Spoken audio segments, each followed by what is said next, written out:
If this music, chat, if this music isn't being played during Bologna, someone didn't do their job.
Alright.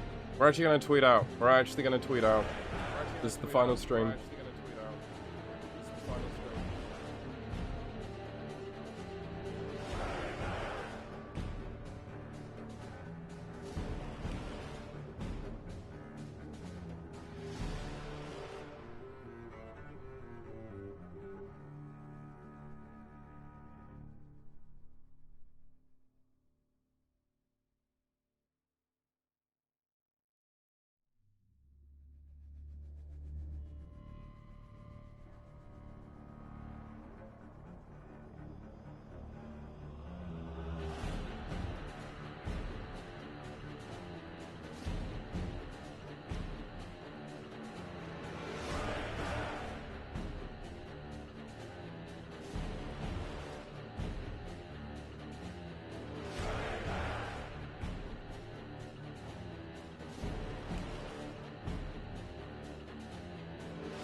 Give me a sec, chat. Give me a sec. Just cooking. We're just cooking. Wait, I gotta do a screenshot for the tweet. That looks cringe. That works.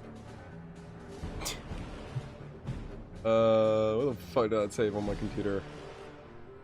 Oh, beautiful. I have a screenshot thing because I did it on OBS. Lovely jubbly. Lovely jubbly.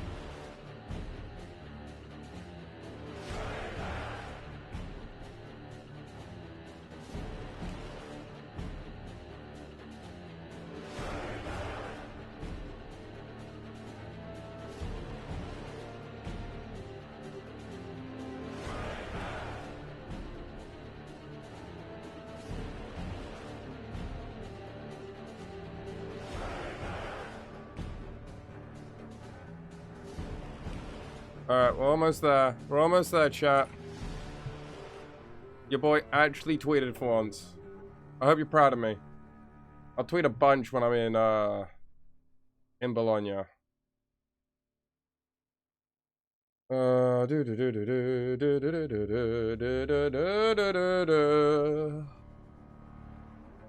Alright, chat. Now that a few of you are in here, welcome. It's wonderful to have you. We're gonna just keep doing, we're gonna have to keep DRAVEN playing there. Firstly, how do the levels sound? How does levels sound? Do I sound okay? Hopefully DRAVEN isn't too loud in comparison to me. He shouldn't be. I haven't brushed my hair. I, like, washed it. I just kind of, like, dried it. I am shiny. I need to put some moisturizer on, but it's fine. I'll do that later. We'll let the skin just do its thing, you know. We'll just do the thing I wants to do. But chat, today, chat, we're going to be playing some DRAVEN because played it last night. Went to my local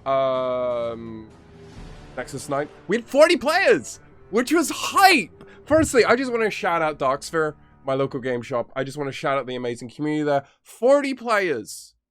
40 players at a Nexus Night in the middle of London on a Wednesday. On a random Wednesday. Right? This is not a special Wednesday. We didn't even have a huge quantity of like Nexus people that are going to Bologna. A few of the regulars and stuff that are going, they were already playing in Origins. There was like a bump. There's a genuine bump. Dude, Riftbound is kind of hype. Just saying. I'm actually really excited for it. So our local game shop, I went 2-1, and you're probably thinking, Alex, you're already washed. You're in 2-1 at a Nexus Night. So I went 2-0. And then I lost to the 70-30 matchup. I got 7 points up, and then basically was dead. And you could be like, Alex, that's just not happened. Control Ezreal. No, you never get onto a battlefield at some point. At some point, you will not. I went for the split hold. I could have probably made it so he had to go for an alternative line, but we basically worked out he could have full cleared regardless. I had a DRAVEN on... no, I didn't have a DRAVEN. I had a Darius on 7 because I had an Edge of Night on him. I had an Overzealous fan at another battlefield. He had no board, but he was able to clear everything.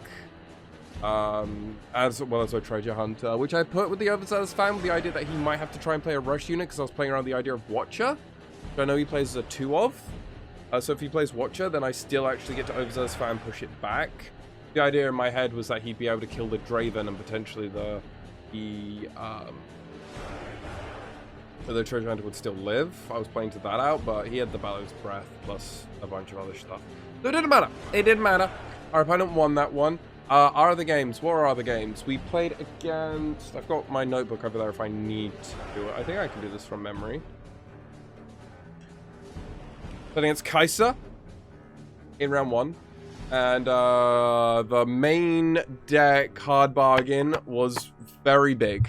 Was very, very, very big, I want to say. It was actually not even very, very big. It was gargantuan, some would say, you know? I was very, very happy with how that all went. It worked out really, really well for us. I actually think I've low-key kind of got the Kai'Sa matchup in a spot where I'm actually very, very happy with it. So I'm actually pretty happy with how we went with that one. Let me think. What was the other matchup we played? We played Kai'Sa, and that went really well for us. Kai'Sa went well for us. I'm actually very happy with the list, with how we've got it for Kai'Sa now. Going slightly bigger, the double Mind Splitter in the main. Like, we've definitely pushed ourselves in this direction. But it's absolutely working out how we want it to work out, you know? So I'm very happy with what we've done with that. What was the other matches? Kai'Sa.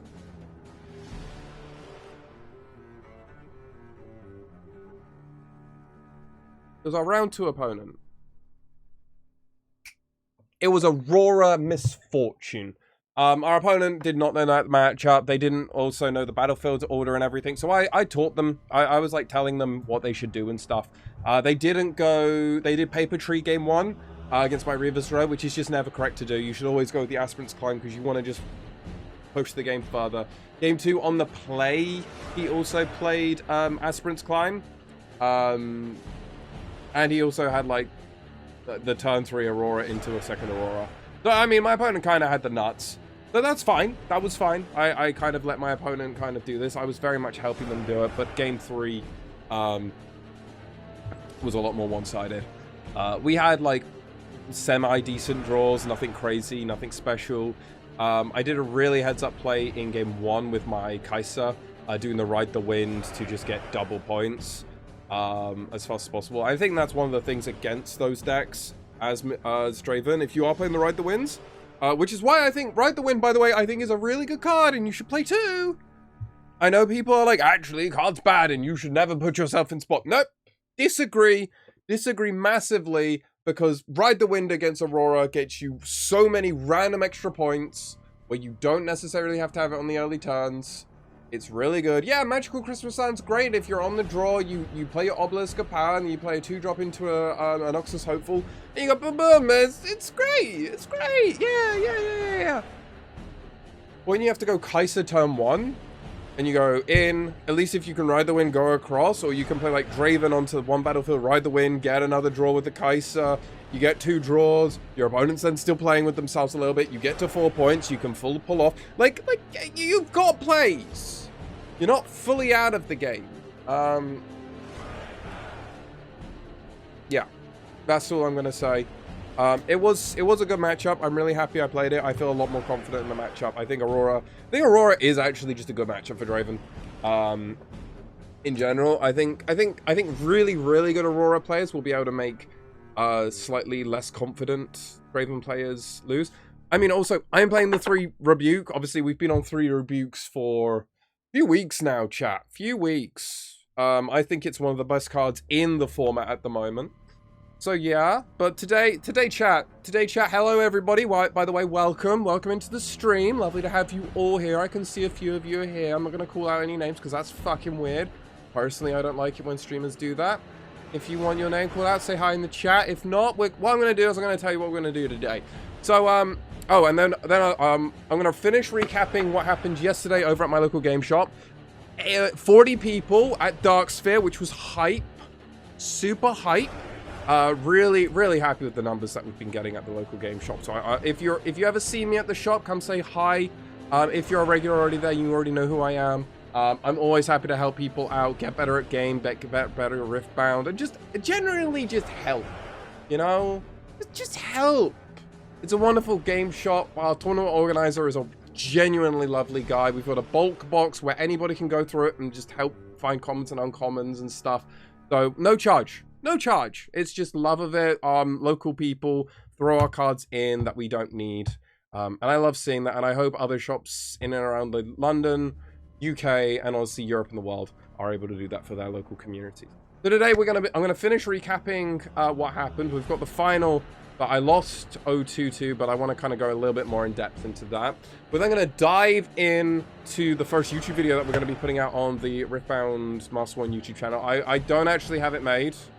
I know, bad YouTuber. But I'm gonna make it up. It takes like 5-10 minutes to make that. And then we're gonna. I should be doing it now because then I should be linking it in the chat. I know, but I'll tweet it out. So what I'm gonna say? Yeah. No, this is the way we do this. Follow me on the Twitter because I'm gonna be live tweeting the whole of Bologna. I've got the DJI, so I'm gonna be vlogging. We're gonna be vlogging the whole of Bologna. Doing check-ins and everything. We've got a crazy Airbnb with a lot of people. I don't imagine everyone will be on camera, but anybody that is up for that is going to be appearing on camera. So that's going to be a lot of fun. And then what we're going to be doing is we're going to be doing a tier list. We're going to be doing a tier list, ladies and gentlemen. So you can find out all of my thoughts, and then we're going to be recording that right here, right now. Going into the tier list, that's going to be a full overview. I'm going to edit that, throw that together, and throw that onto the YouTube channel. But follow me over on Twitter so that you can find out about all of my thoughts in real time. If I'm ever on Feature Match as well, that's the only place I'm really going to be plugging that. So go over there so you can find out more about it. And then after the fact, we're going to play some Draven. We're going to go over my list. We're going to go over the final list that I'm going to be playing for Bologna. Because, I mean, yeah. And then, yeah. We're going to be kind of calling it out. This is the final stream before I go. So if you've got any questions about my thoughts on Bologna, the tier list is going to be my expectations of us going into Bologna. I think there's a lot of really cool stuff to kind of speak on and think about for Bologna. I think a lot of people also don't have the correct meta read going in. And I'm going to kind of talk about my overall opinions on why I'm playing the list of Draven and how I'm doing that before we play any games. Because I think there's a lot of people that are not familiar with trading card games, especially large open tournaments. There's a lot of philosophies at work, but something like this, especially with a game that this in its infancy, right? And this is kind of also going to be kind of me tackling some of my thoughts on where we currently are with Riftbound meta analysis at the moment, and kind of how I've rolled up at my deck. So we should have a really fun stream. I'm actually really excited to get into this. So I'm going to finish off how yesterday went, and then we're going to dive in. So my final round was Ezreal. It was Control Ezreal, and this is a player I've played against a bunch. It was actually Bruno who was giving me a beating in about a week ago, I think, on stream. In my opinion, he is the best Ezreal player in the UK at the moment. Honestly, beat him to make me wrong by that point. Guy is cracked. He's cracked. He's cracked on DRAVEN.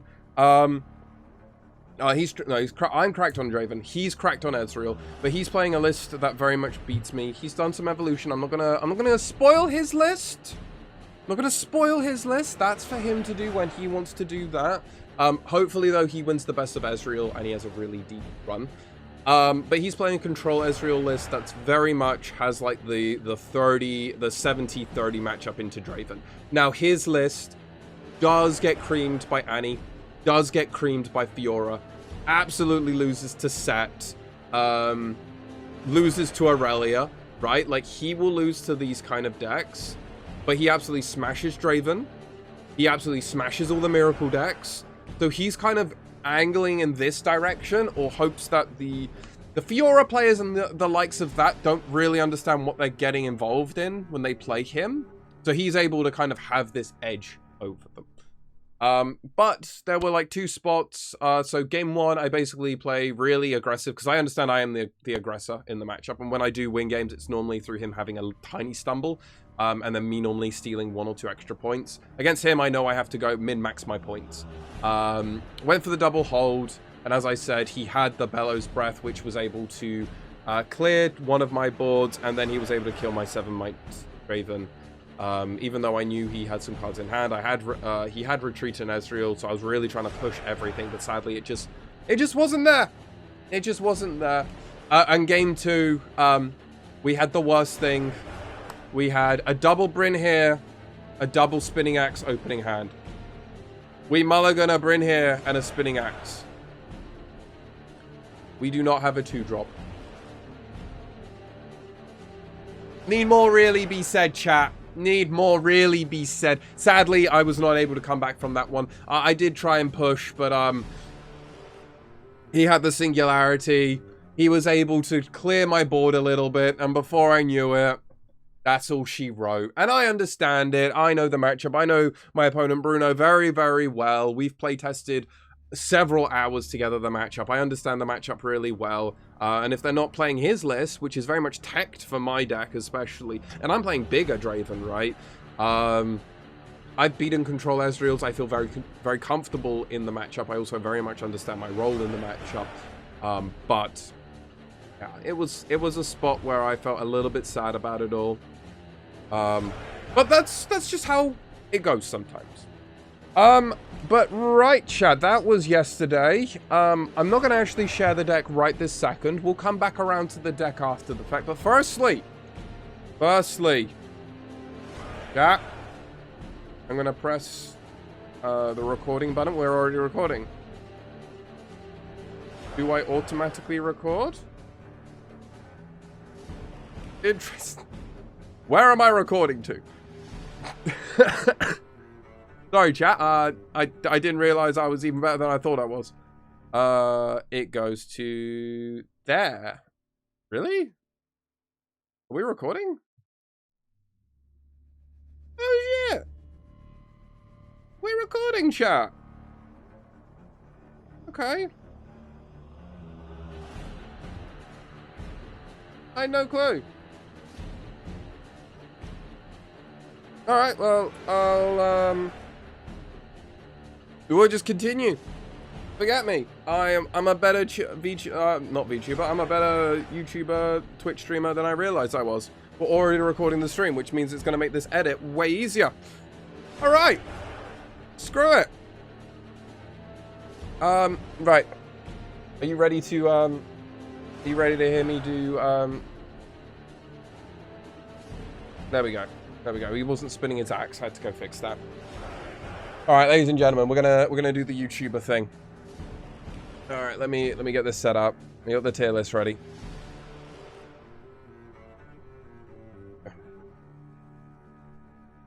Ladies and gentlemen, Bologna is almost upon us, and I have deep thoughts. I just smacked my microphone and muted myself. A professional, I promise you. A professional, I absolutely promise you. Right. All right, round two. Take two. That one didn't happen. That one didn't happen. We're pretending none of that happened. Live recording tier list, remember. What is going on, YouTube? My name is Alex Swan, otherwise known as Moss Swan on the internet. DRAVEN! The League of DRAVEN is here, but Riftbound is upon its first regional qualifier with Bologna right around the corner. I will be playing it, and I've been playtesting this format for 2 full months. I've been playing DRAVEN for the entire time, while also tinkering and experimenting with over 15 other players in a very large playgroup within London. I am excited, though, to announce I have arguably probably the most measured response, the most realistic tier list with no bias whatsoever. But a tier list is anything but opinions. So, ladies and gentlemen, with the League of DRAVEN truly being here, and with DRAVEN being my deck list of choice, I'm here to deliver a fantastic tier list. So, let's actually go over how I've decided to unveil this tier list. But if you want to see more of me and my content, you can find my Twitch streams where I'm actually doing this video live on stream over at twitch.tv/MassSwan. So, let's dive in to the tier list and how I have set this whole thing out. And there is some thoughts and everything. So, S tier is, in my opinion, the best decks of the format. A tier is, I could see these decks absolutely making top 8. They might not dominate the top 8, but there could be 1, maybe 2. And I'm also fully open to the idea that they could even have a deep run, right? Because once you make top 8, you could go anywhere from that. You just need a little bit of variance, luck on your side, the right kind of breakers, the right kind of lead to the finals. And hey, if it's a good matchup, we all know how DRX got to that well finals. I stumbled over those words, but you know if you know. And if you don't worry about it. That's a little bit of League of Legends Worlds lore. B tier is top cut / day 2. So these are decks where if your opponents are playing these and they make it to the top 8 or day 2, or the top cut if they're really fortunate, fair enough. We're gonna salute them.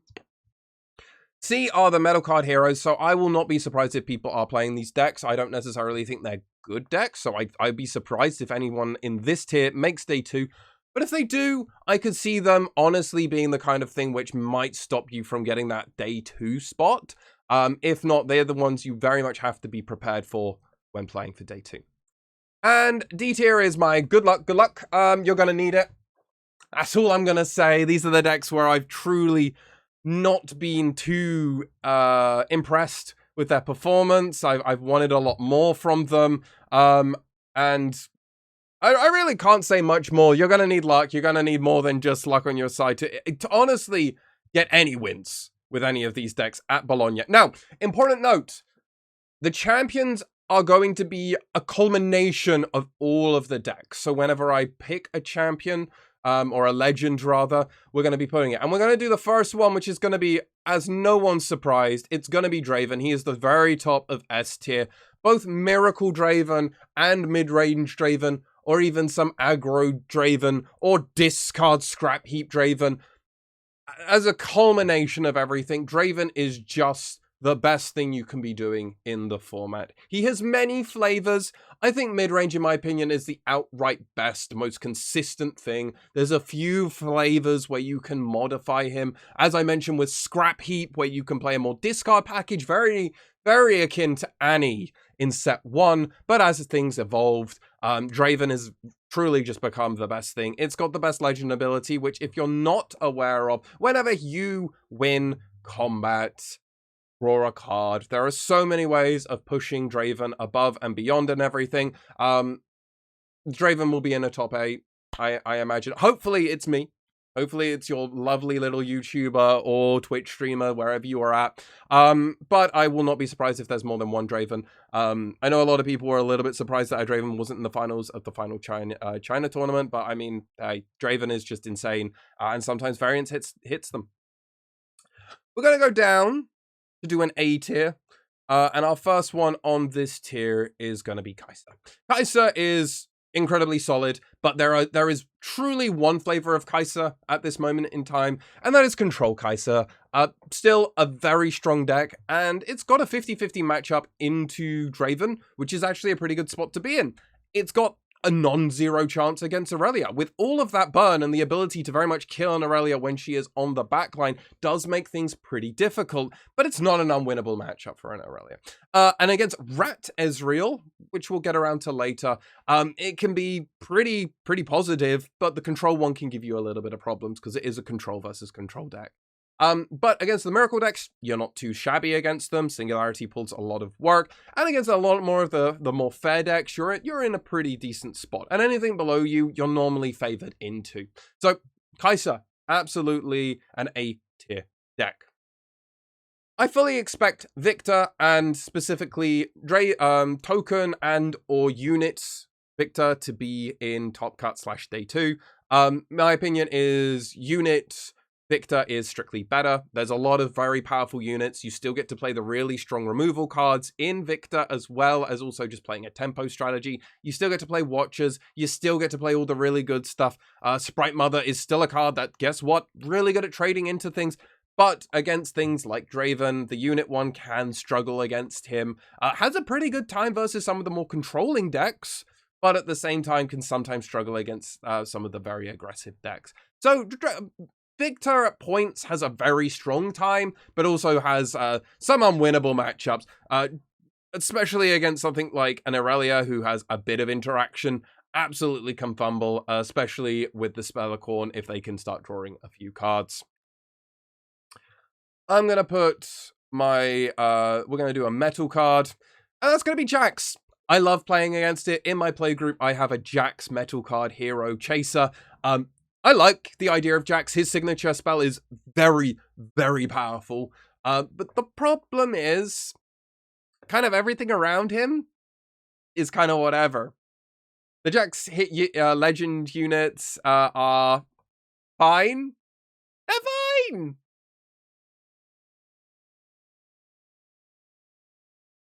I haven't got anything else to say. Jax has a lot of stuff going for him, and as more equipment comes out and potentially more utility comes out, it'll be impressive. But GA and Brutalizer are what make this deck work, but you absolutely scoop to a few of these decks that we've already highlighted, which is why I highlighted them here. So, won't be going any further. Finally, good luck. We'll do the low-hanging fruit, because it's nice and easy. And it's going to be Garen. Need I say more? You play Aurora, you hope it works out, that's it. Nothing else to report.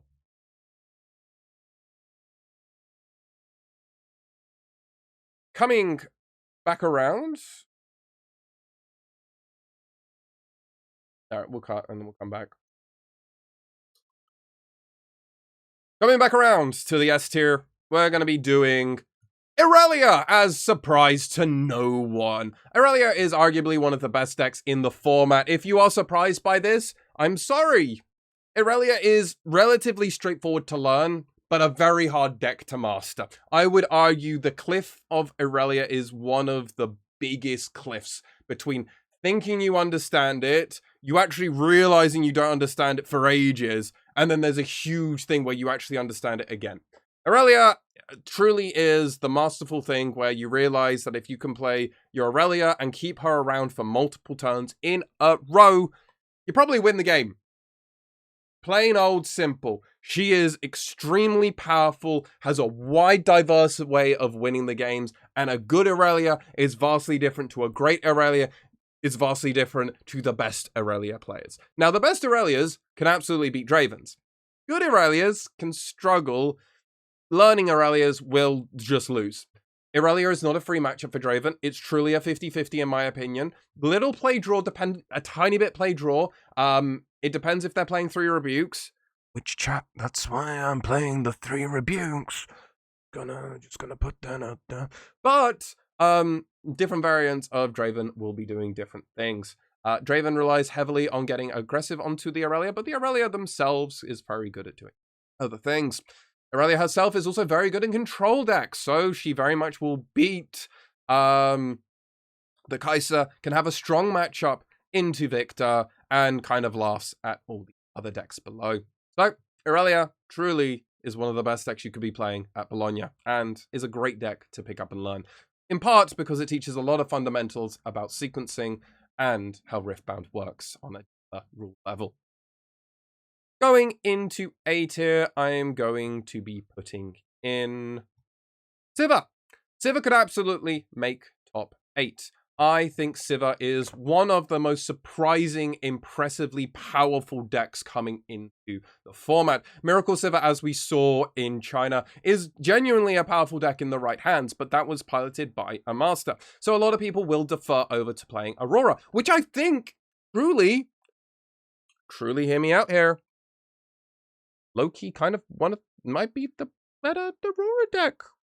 You know, that signature spell, pretty good. Being able to ready all your units means you can virtually do the same thing as ganking. Now, it's not on a stick, but because of the gold, it means you can actually keep the tempo going.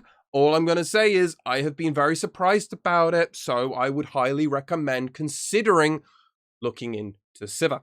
Sivir Miracles, though, is arguably not the premier version of it, but it's probably the third best Miracle deck, which is why it also puts into A tier.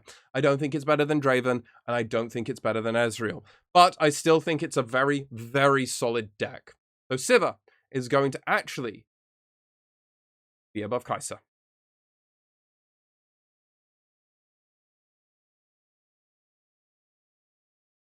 Coming over to Top Cut, we're going to be putting in Azir.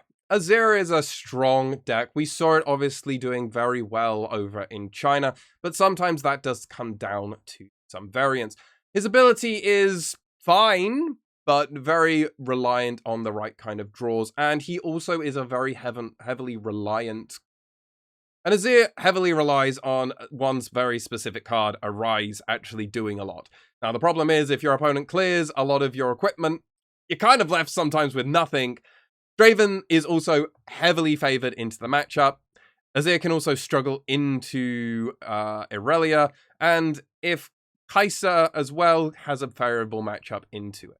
So, while I think Azir has a non-zero chance into Miracles, Loki can actually be pretty good because of the color combination. The actual rest of your stuff is just make a bunch of units and hope that you get across the line, which, guess what? It's fine, but it's nothing crazy. So, that's why I will not be surprised if Azir's make day 2. He can even make top cut, but you're going to have to be getting pretty good luck to go any further with. Our next one is going to be Rumble. Rumble, while he shares the same color pairing as Kai'Sa, it just doesn't do anything. You're basically playing with a legend ability that doesn't do much of anything, especially against a lot of the top tier stuff, which can just literally bypass the whole identity of it. You also don't even have a particularly good Jax matchup. It's a deck that exists, but you don't get any of the benefit of Kai'Sa, which has arguably the third best legend ability. It's rather interesting how Kai'Sa is being put into that spot. Maybe even 4th, actually, now that I think about it. 5th? Questionable. But Kai'Sa is still very good because of everything else you get to do with Kai'Sa. Rumble has none of the upside and kind of doesn't really get to do much else outside of playing the same color pairings. He's fun, but the mechs just aren't there yet. Hopefully, we'll see something in the future. Or you're just going to play Kai'Sa and probably play mechs for that reason. We'll see. We'll see. And lastly, actively bad. You're going to need some good luck. It's going to be Renata Glass. So I'm sorry. I'm sorry, chat. I know, ladies and gentlemen, you want Renata to be good. I want her to be good. I've seen people showing some combo decks. I've watched people try and convince me she's good. And then I beat them with Draven. And then I watch an Aurelia beat them. Then I watch a Sivir beat them.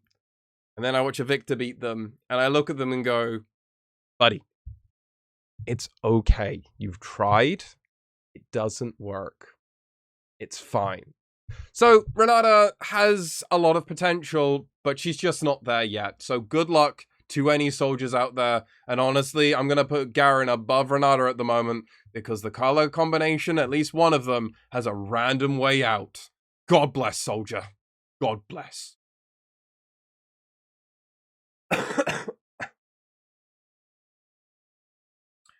Too much for kawaii. Welcome to the chat. I'm currently, I'm just gonna cut this part out so I can interact with you. Welcome. Thank you for the first time chat. Azir is a crazy deck. It can have so many draws. Yeah, absolutely. Its nutty draws are the highest of highs, but its average draw can be pretty like 50-50 sometimes. You know what I mean? Like, I've seen the highs. I've watched the highs. I've still beaten the highs.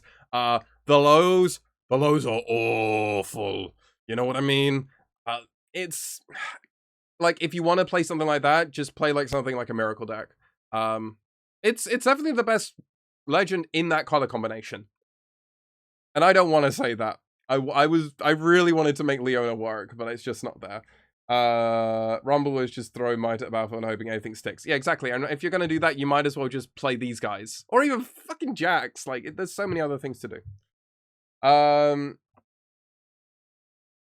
Yo, Masako, I think is how I pronounce your name. Thank you very much for the follow. Much appreciated. All right. Come back around.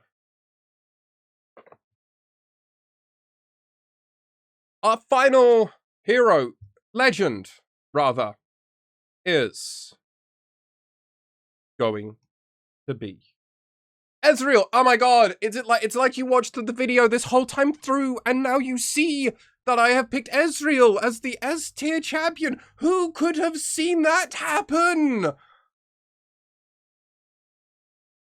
No one. Everybody knew that was happening. I had already been pitching that up the whole time to bat it out the park. Ezreal, truly, between its control variant, which in my opinion is actually probably the second best deck in the format. I know. I'm not gonna say more than that. Pretty freaking good. But also, Rats is an A tier deck. Rats Ezreal is A tier. It's fine. It's a perfectly fine deck. It still has a better shot here. But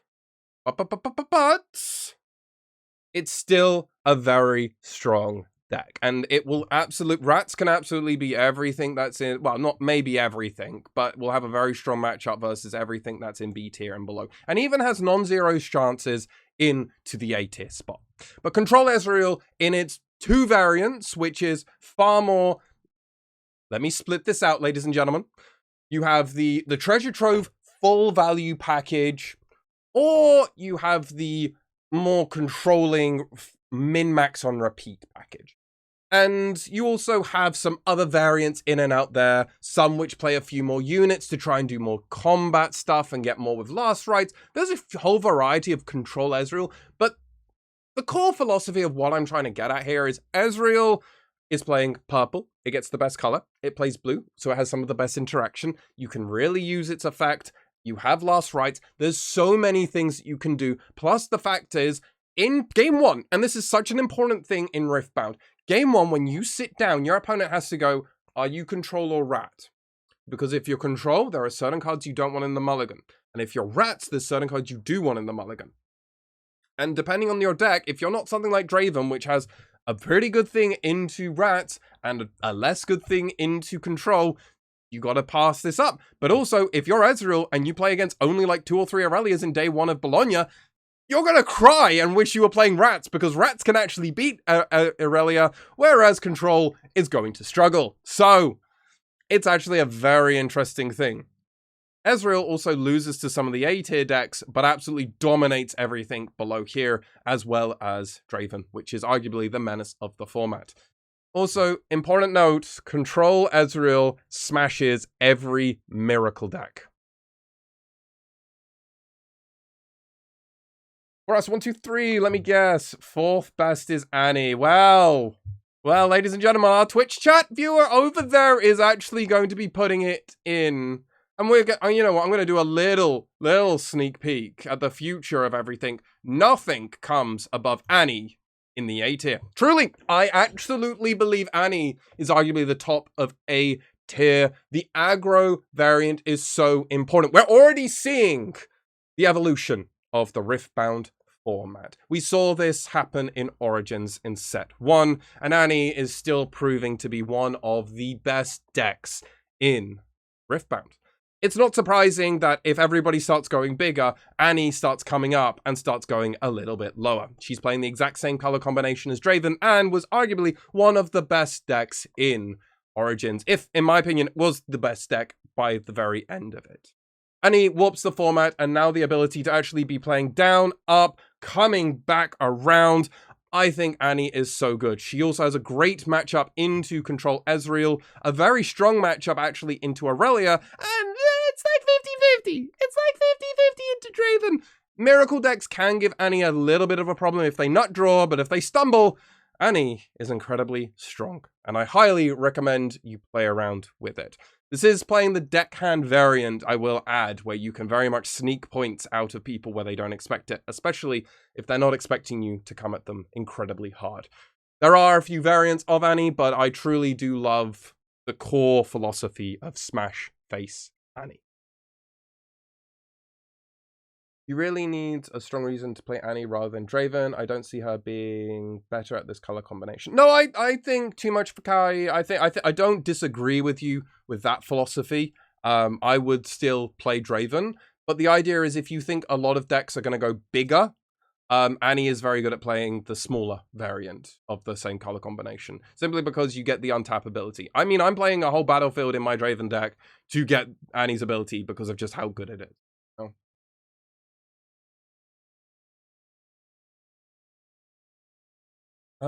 Right. Let's come around. Let me get my notes up. Okay. In the B tier, you could probably make top cut with a bit of luck. You might even be able to make day 2. Gonna be Yasuo. Yasuo playing the same color combination as Aurelia. Yasuo was always one of those fringe decks during Origins, which felt like it was just so close, with just missing 1 or 2 pieces. Now, while it's got some of those 1 or 2 pieces, so did everybody else. And the problem is, why would you play Yasuo in a lot of spots that you could play Aurelia? Now, that doesn't mean Yasuo should be taken lightly. Yasuo still has a lot of the move effects, and arguably got slightly better with cards like Guardian Angel now coming in, really making him such a nuisance to actually play around, and doesn't have a non-zero matchup into things like DRAVEN and Sivir. Problem is, control decks absolutely eat him for lunch, and some of these other decks, in yellow specifically, don't lose to him immediately. Yasuo still struggles also with coming out with any aggression early on, and something like Annie absolutely can eat him for lunch, meaning that Yasuo is still a very fun deck to play, but you might struggle. But if you're really proficient and you played him a lot during set 1, I will not be surprised if you make a deep run in set 2 Bologna. And, important to note, he's still playing purple. Do not ever disrespect a purple player. Do not ever disrespect a purple deck. I'm just gonna say that out loud, okay? Okay? Okay. Thank you.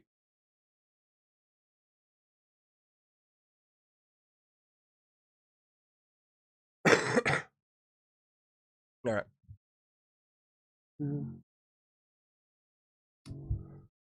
Our next metal card hero is going to be one that I think a lot of us really wish would be better, but it's going to be Ornn. I know, if you want Ornn, I want Ornn to be good. I read Ornn and I thought, this seems strong. Getting gear out for free. Okay, if I can get seals and then, okay, you can like see it. You can theory craft and understand how Ornn becomes really good. But you basically have 2 variants of Ornn. You have Aggro Ornn, which doesn't really get to super benefit from his legend ability. Or you have Protect the President Ornn, which just, 1, can still lose to DRAVEN, because rebukes and all this other stuff. I have beat many Ornns where I have no runes in play, but the game's over, and they have no points. And I kind of stare at them and go, cool, you didn't do anything. You built an Ornn. I fight or flighted it once, then rebuked you, and then you lost. Same principle with, honestly, all of the purple decks that kind of he is below. That's why there are all these purple decks above him. There's just a lot of... There's just enough utility in the format which just pushes Ornn away.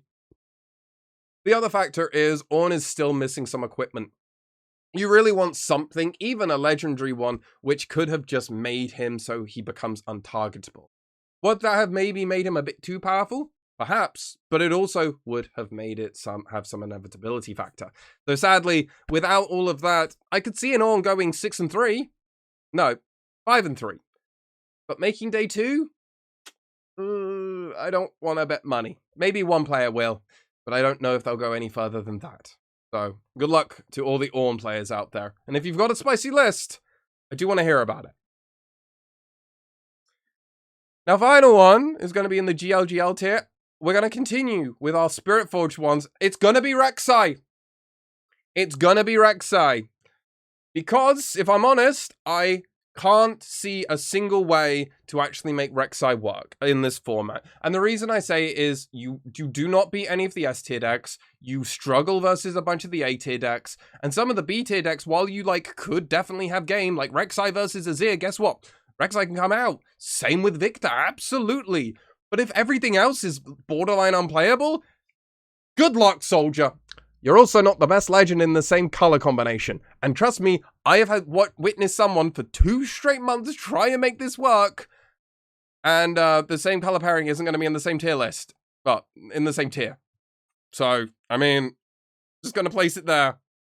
Going to say it out loud like that. Back to A tier because there is no more S tier decks. We're going to put Fiora. She's going to be the bottom of A tier, but absolutely, A tier does have some playability. Fiora has a pretty strong matchup into control Kai'Sa and control Ezreal. The Rat matchup is a lot more favored, but it's still pretty good. Guess what? Riposte, just an insane card. Just an insane card. Has a pretty 50-50 matchup into Annie because you can actually match that speed. And if you're against Fiora, if you're against the Miracle version, it's not great. Guess what? They can apply a lot of power, but you can also reply back. Riposte is going to be playing a lot here, but you do get to play the orange removal spells, so it's not unplayable. Plus, Punch First is a really good card. DRAVEN is a problem. You kind of do lose to DRAVEN in a lot of ways, so you kind of just accept that matchup is rough. You can beat it, but it's like a 65-35 matchup. The right cards come up, absolutely. If they don't, and your opponent just rebukes you after you've played like a Punch First and something else, and you don't have any way of stopping it, Irelia is a really interesting matchup, but the problem is Irelia is able to just overpower a lot of your units, so you need to hit the right things. But the good thing for you is if the Irelia player ever puts shields down, commonly you'll find a way of being able to target or even overpower. So, Fiora, for me, could make top 8. But I'll be surprised if they go any deeper than that. In B tier, going to be our final B tier card. Well, maybe. We'll see. It's going to be Master Yi. Now, I am going to be putting him at the very bottom. I actually don't think he's anywhere near as playable as people like. And this is going to be probably the order that I do it in, unless something goes above Victor here. Master Yi didn't really get a lot more powerful coming into Spirit Forged. He was borderline like A tier, mid spot when we actually hit the end of Origins, once people really understood the format, and he hasn't really gotten more tools to make him much better. Now, it doesn't mean that he's actually a bad deck. To the contrary, I still think he has a lot of strong points. The problem is, there wasn't really a lot that made him better. And while he is still better than Jax, because guess what? The equipment doesn't really make Jax much better. None of it really made Yi much better. Plus, the fact is, you don't want to hold in this format. Holding when you're literally playing against 3 decks which want you to be on battlefield so they can eat you up, plus a few of these other ones which also want this exact same thing happening, or ones that are able to go faster than you, it starts to look pretty rough. So, in my opinion, I could see a Yi making day 2 with the right variants. But, they could very much also be a metal card hero at that point in time. Now, coming over to the metal card heroes, we're going to be putting the Fox Girl herself. Ari still is perfectly fine. The problem with Ari more than anything else is everything above her is able to just do things that are just a bit more exciting. She didn't really see any real power-up cards. Not So Fast is a nice addition, but the problem is a lot of the rest of the pieces of your deck want to get onto a battlefield and hold. What do half of the decks that are in S tier want you to do? To be on a battlefield. That's going to be a common trait for a lot of these further down decks. So sadly, Ari doesn't get much better with anything else. The nullifying and making things a bit smaller is not an issue for a lot of these other decks which have burn or can just go so much over the top, it really doesn't matter. Or they can do even worse things. Fight or flight / purple cards make things very difficult.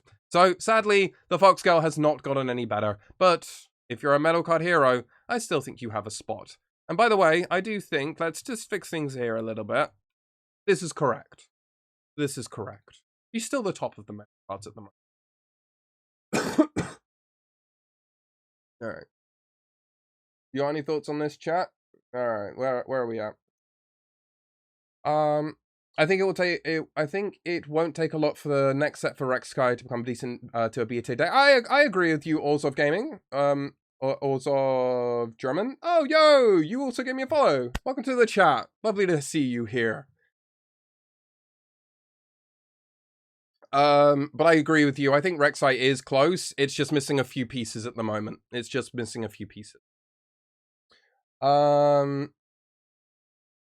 Which Ezreal do I think is S tier? This is actually a culmination. So this is a culmination of all the lists of Ezreal combined, I think, make him S tier. Now, my personal opinion is Control Ezreal is actually the second best deck in the whole format at the moment. But with Rats and with a few of the other variants of Ezreal at the moment, I'm going to put him in S tier. I think Rats arguably is an A tier deck. And I think Control Ezreal has like 3 or 4 variants. So that's where I'm putting him into S tier. Hey, I had a longer break from Riftbound. I played Leona a lot in set 1.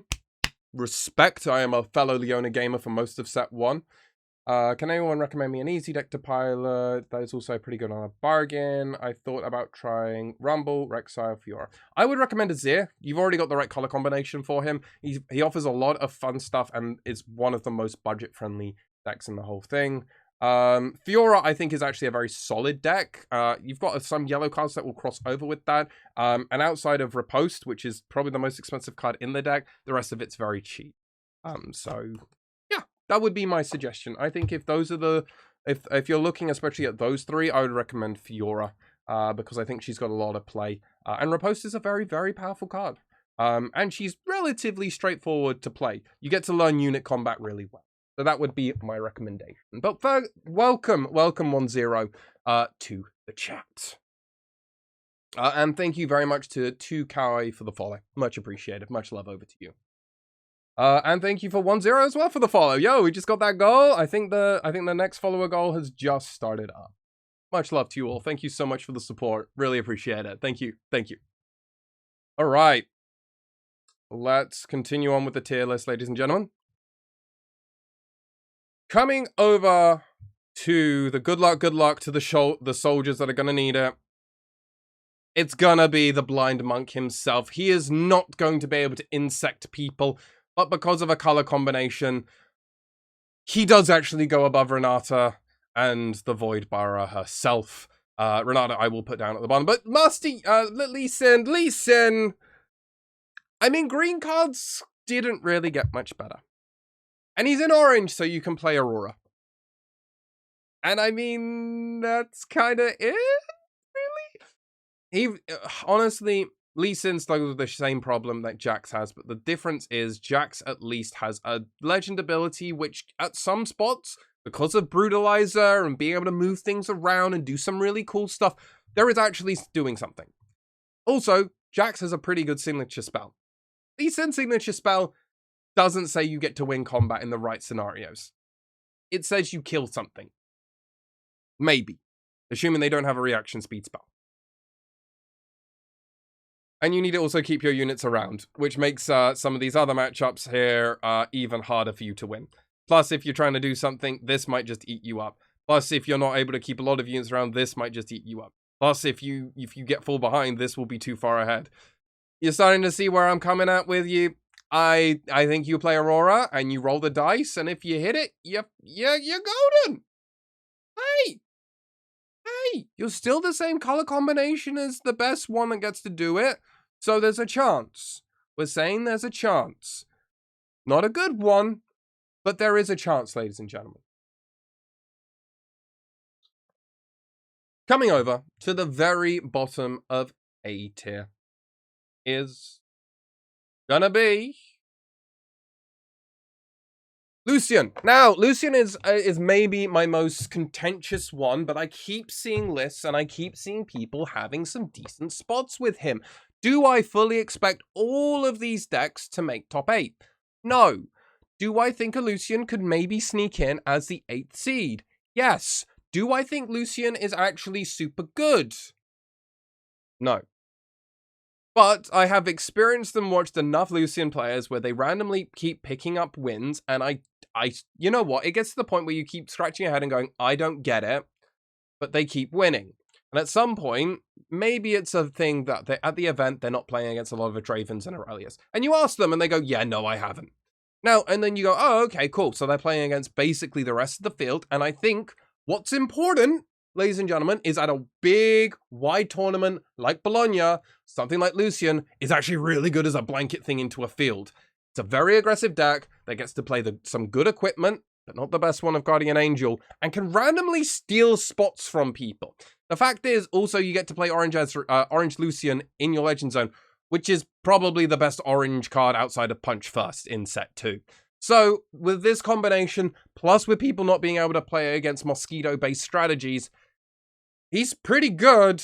There is a reason that red deck. Red is arguably the second best color in the format outside of purple. So, hey, I'm just going to put it out there. Don't discriminate. Plus, orange. If you're not doing purple, you got to be doing orange. And he's also playing red, which everybody else is doing. I just want to say the card pool is pretty good.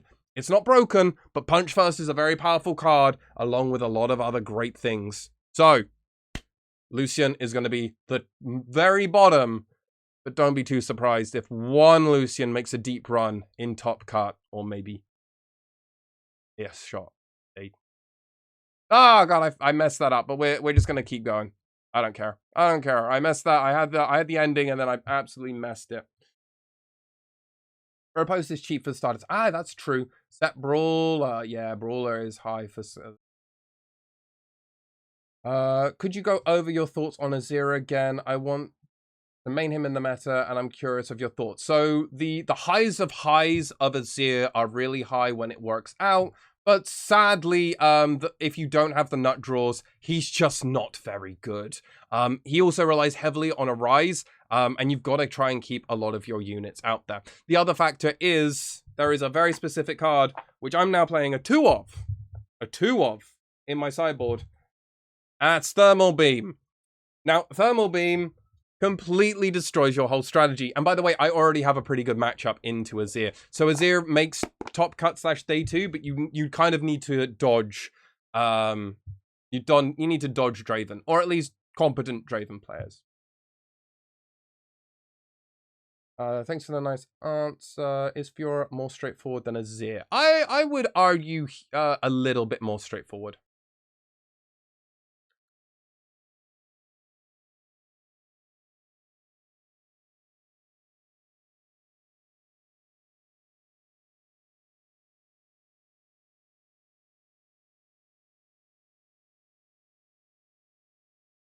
You love how no purple deck is lower than B tier, right? I mean, there's just something about that color combination, but don't worry, we've got 2 purple champions still to go. So don't worry too much. And actually, ladies and gentlemen, we are going to be putting a purple deck in Top Cut Day 2.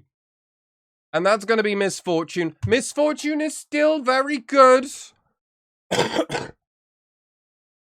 She's still very strong. The ganking ability, the color combination is still pretty good. And ultimately speaking, ladies and gentlemen, while she is not going in below B tier, she is still very much worth playing, and in my opinion, is the best Aurora deck. While, yes, you can play Sivir Aurora, I think Miracle Aurora does push Sivir as a combination, remember, ladies and gentlemen, combination of decks up to an A tier, and could very much between Aurora and Miracle make top 8. Misfortune, you can't play the Miracles, realistically. You could, but you're playing a strictly worse Miracle deck, and in that regard, you should just be playing Sivir. Whereas Misfortune, I still argue, in my opinion, is the better Aurora deck because of the ganking ability. The signature spell does make up for part of that for Misfortune, for Sivir, but it doesn't kind of make the whole shebang. In my opinion, the removal from Misfortune signature does push it over top. And you should be playing a full 3 of, by the way, because guess what? Pretty good, pretty good, pretty good, pretty good against 4 decks, 5 decks, really, depending. So I do still love Misfortune. A very good Misfortune player could potentially go here, and you could switch around the Lucian. But otherwise, Misfortune is still very strong. Proficient players are going to do very well, but I would argue she is still one of the hardest decks in the format to play perfectly.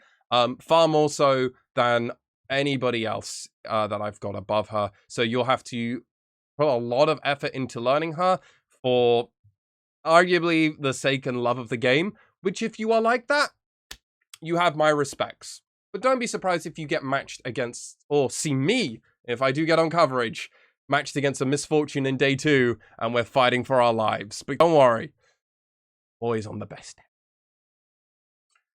In the C tier, we are going to put one purple deck to get us going. And I'm sorry, I've got my Teemo deck somewhere over here. He's just not good, man. Your legend ability stops mattering. Hidden cards just aren't very good in set 2. And why? Because the top decks want you on, God, so much want you on a battlefield. So if you're on a battlefield and you're trying to hold, holding isn't particularly good. Now, I will put Teemo above Rumble. I will put Teemo arguably above Jax. Not putting it above Protect the President and the one that really got to beat up on Teemo already. And that's really what I can say. Teemo just never got much better. And while I have seen some interesting variants really playing with blue Teemo, especially, dude, you just don't want to hold. You just don't want to hold. He's a purple deck, but arguably at that point you could play a better Teemo deck where you don't really do the Teemo thing. And at that point, you're not really much better than anything else. You should probably just be playing something else. So, with a heavy heart, I will have to put Teemo as a metal card hero. Now, if he does make day 2, hats off to that player. I also want to ask them, what did you play? What did you play? What did your journey look like? In D tier, there isn't going to be any more in D tier. I actually am coming to this realization. Everything else is actually better than all of these other D tier cards. And I know, you're looking at it. We've got Volibear, Jinx, Darius, Leona, Set, and Lux. But I actually truly believe in my hearts of hearts that all of these other ones are not D tier. You don't need good luck. At the moment, everything else above them should have a non-zero chance into these matchups and could even have a decent showing at Bologna. With the right sort of pairings, they can get there. So, let's continue on. All right, chat, what are you saying? What are you saying? Hello, Mochi. Welcome to the chat. I just joined. If there's a repetitive question, what version of Ezreal do you think is S tier? So this is a combination, more than anything, of all of the deck lists. I want to just make that clear to anybody that's just joining.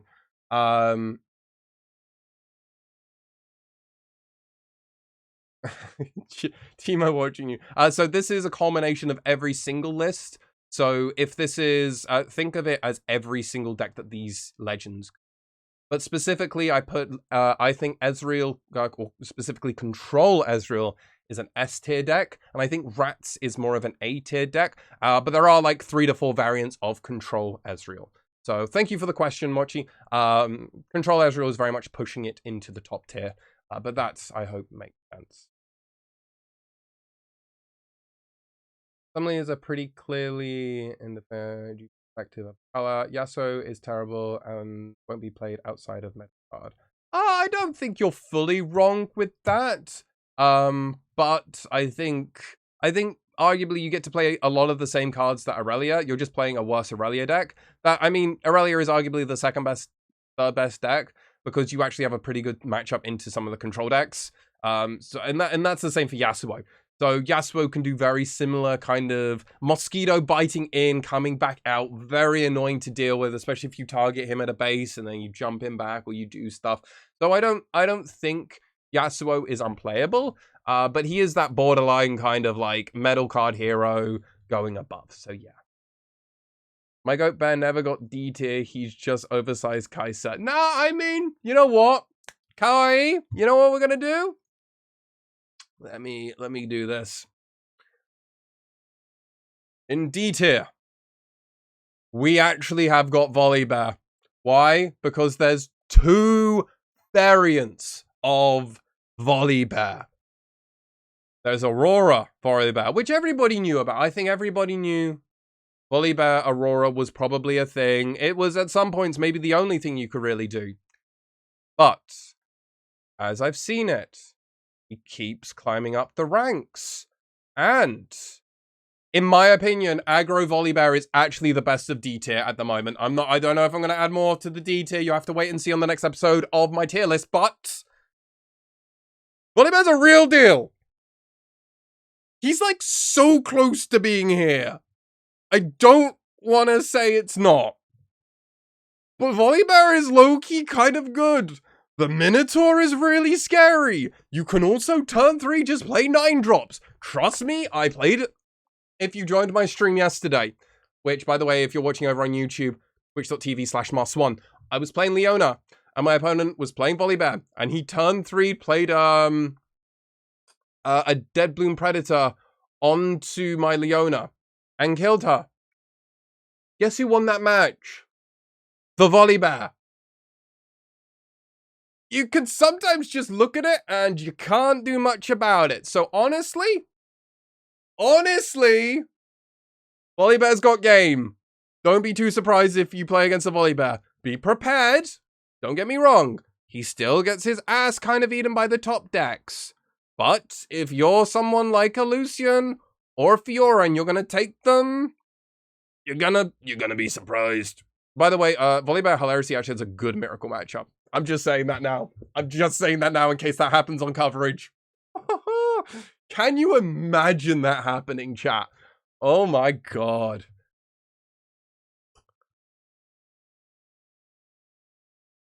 In the C tier, we're gonna have to put the girl. I know, you guys know, everybody knows I didn't want to do this.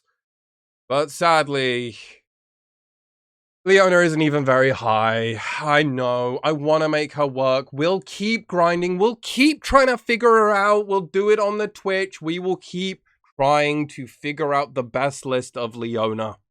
Maybe try and go for a medal card for the last events that we can for her at the end of Spirit Forged. But Leona just isn't there, ladies and gentlemen. I'm sorry to say, she just didn't get much better. The color combination is arguably one of the worst in the whole format. I would actually say the worst in the format, meaning that she didn't really get many improvements. Everything else got better than she actually got better. Green got better, but yellow really didn't bring anything to the color pool. And you don't even get to play a lot of the cards that some of the higher yellow decks get to play. Because guess what? It kind of messes up your own strategy. So all in all, she's not the worst yellow deck, but she's definitely not one of the best. And sadly, stunning is just not good enough. Where are we at, ladies and gentlemen? Volley has game with the Minotaur. Reckon it? Yep. I saw that while I was doing the quick thing. I grabbed your little one, so shout out to you. I just went to my first Nexus night and I got 0-3 asterisk. It happens, trust me, chop doodles. I went 1-2. I almost think I 0-3'd with Leona at one point. Like, hey, sometimes it just doesn't work out, but as long as you had fun and learned something, that's the most important thing about card games. But good luck. Keep learning. Hey, follow the stream. We'll get better. We'll get everybody better. I want everybody to enjoy the game because I truly love playing Riftbound, and I hope you enjoyed it. I'm the last volley player in my city, but switched to Ezreal. I couldn't justify going 0-2 every single night. I mean, I get you. To every single victor. I mean, your city's kind of cringe if all they're playing is Victor. I'm gonna say. I'm just gonna say that. Like, that's kind of cringe. Only reason I won't play volley at Nexus Night is because he sometimes loses by default due to how high his curve is and because his game into Victor is horrendous. No, I get you. But at the same time, I think, are you guys seeing that many Victors? Really? Like, we've got like 3 Victor players at a 40-person event at the moment. Like, I don't think it's that bad of a thing. I mean, I'd expect you to play more Draven stuff. Now, by the way, I don't think you have a good Draven matchup, by the way. But you can beat some of the top decks. But if everyone's playing Victor, yeah, I completely understand why you've switched. Why you've all switched. Same wavelength. Yeah, actually, 2 of you, yeah, back-to-back messages. Yeah, unfortunately, Victor is really simple budget and forgiving, and is forgiving. Yeah, your locals have 8 to 9 Victors. Okay. Well, time to just start farming the Victors. I'll be honest. Time to start playing Control Ezreals. Time to start playing some Miracle decks and absolutely making them hate their lives. Or you play Annie, and you just go completely underneath them, and they don't understand what to do. But Victor is also good into Aurelia, so yeah. Or you could just become a Draven Master, and then you can still beat them. Depends, I guess, if your opponents understand also token is bad, unit is good. Yeah. You learned a lot. That's really good, Chopped Noodles. I'm glad you did. And you saw a lot of Draven Ezreal. Yeah, that's gonna scare you a little bit. I could understand that. But it's good that you learn a lot. And honestly, the most important thing I can say is as long as you had fun, that's all that really matters. You know? That's all that matters. Having fun at a local game level, at a Nexus night especially, is the most important thing. Because it's where you're meant to get a lot of your fundamentals. And once you've got that all down, you're gonna be good. You can win a skirmish. You'll go all the way. You'll be a world champion. It's fun. No. Now we're playing new things like Fiora Control. Fiora Control?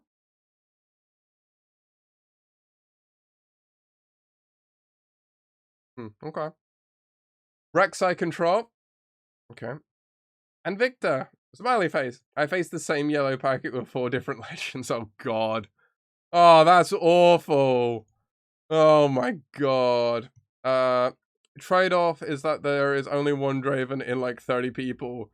I mean, I guess, because I feel like you have more game here. Whereas if it was just all Dravens, you'd be like, well, cool. In fairness, I'm like one of like 4 Dravens at my locals. So yeah, a lot of my locals want to play almost anything but do that. We've got more Aurelia and Ezreal players at my locals. So I mean, hey, we've got a very diverse one, but I'm lucky. I found pretty lucky.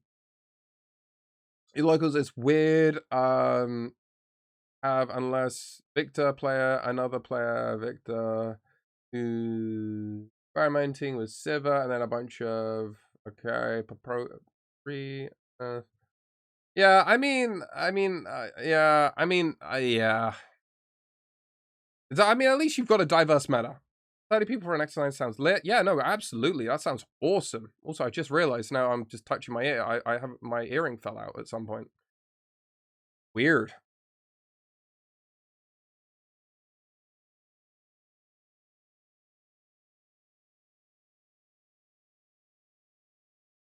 Your locals only 12 or so people? I mean, hey, that's still not terrible, depending on what your local card shop and normal population for, like, events and stuff is.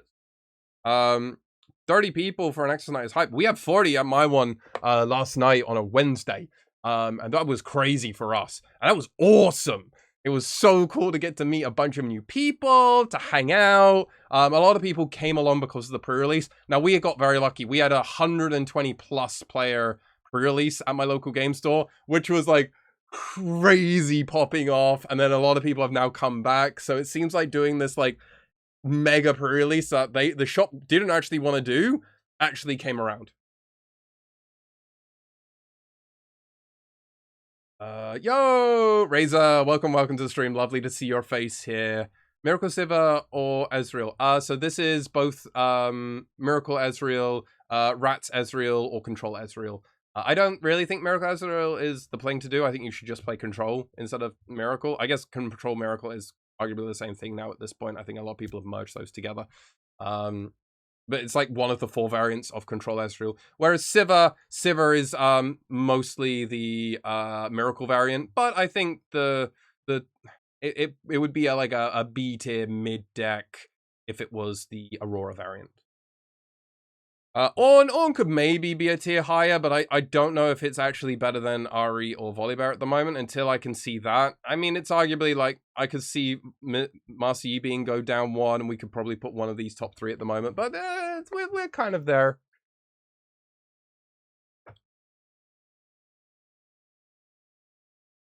That's really sad. That's really bad that people are dropping off early. Also, during periods, a lot of partition don't actually top many. Oh, that's really sad. We had a really good play system where it was always so win a game, you win a booster, and then the people that went positive also win more. So it was actually really good. I think that's a healthy system. I don't think you want to have it so everybody actually gets super rewarded. Also, this is counting both variants of Ornn. This is playing the green aggro Ornn as well as Protect the President Ornn. So kind of arguably, I would say Protect the President Ornn goes slightly up, but then the green aggro one that people keep forcing goes slightly down.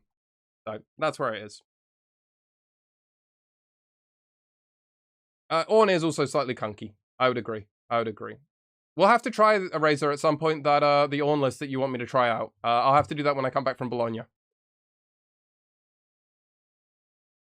I always leave as soon as I'm eliminated. Nah, I get where you're coming from. I mean, it really depends on like how the local store is doing pre-releases. I think pre-releases are meant to get people to actually take it more not necessarily take the game more seriously, but it's so that people can actually enjoy the format more than anything else.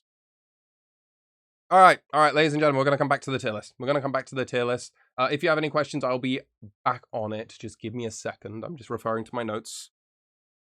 Back into YouTuber voice, you know.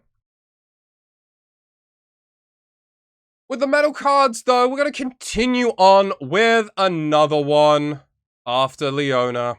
It's actually going to be a one that's going to slightly surprise people. I'm going to put Darius right ahead of Teemo, but behind the variants of Ornn. Now, Darius is a strictly better version of Rek'Sai at the moment. Both are going to be playing Hook. If you're not playing Hook, why bother? But assuming you are playing Hook and you're going for value, Darius has some very strong, big potentials that you can do on the early few turns to get out a lot of power. And then at that point, you try and value yourself into finding some spots. The problem is, you're pretty good at getting a few things, but a lot of decks want you to get onto a battlefield. And then when you lose that, they gain an advantage. And it can sometimes be very difficult for you to actually get back on those battlefields. Or if you are, you're normally trading 2 for 1 sometimes. Which at that point, how much value are you actually getting? With that said, though, I still think Darius is a better color. Still, his ability is better than what Rek'Sai is doing at the moment. Simply because at the moment, Rek'Sai just doesn't have the cards to really support everything. Whereas Darius at the moment, the Legion ability just to get 1 extra rune tap thing? Whatever. You get 1 more resource. So because of that, it actually can push you into spots where you're almost cheating on mana, which is the whole idea of what Darius does. Sadly, his signature spell is garbage, unlike Rek'Sai, but that doesn't really change too much. Whereas Rek'Sai needs her signature spell to even be considered playable. Darius, you don't really need it. You can just get by with just the legend of itself being just strictly better than what a lot of do. I'll also argue, Darius being in the legend spot, while you won't always play him, he's slightly better than sometimes what Rek'Sai does, because Rek'Sai just needs you to have so many runes to actually do the accelerated stuff. So, for the time being, Darius is a metal card hero, and is better than everything else, in my opinion, above it. The next card, and we're going to do another purple one. I know, I'm sorry, ladies and gentlemen. Jinx is a metal card here. Now, you would think, sharing the DRAVEN color, sharing the Annie color, you would think that Jinx would have gotten better. But you're playing a legend which literally says, I do nothing, and I only get to play the color combinations. Half of the reasons that these two legends are so high up and are arguably in the best decks is because both of them get enabled by the sheer value of what their decks do through their color combinations. Annie plays far more of an aggressive strategy and really benefits from always untapping 2 runes. Whereas DRAVEN is the value orient. You can play the full mid-range package and really go over the top, or find spots where you get 1 or 2 extra cards where you don't feel like you should have that. Jinx just isn't getting any of that variance. And if you do want to try and get some form of value from the Jinx, you probably would have got a lot more value from just playing these. So sadly, I just don't see a reason to play Jinx when you could be playing these. Unless you are an Arcane fan and you want that metal card. Which if you are, good luck in the battlefield. Rounding out our box of legends, it's gonna be Lux. Now Lux is above Teemo and above Jinx. Lux is more playable than hilariously all of these other legends, in my opinion. But sadly, it's better than Renata, but there's some cool stuff you can do. There is some combo strategies you can do. She is value-y.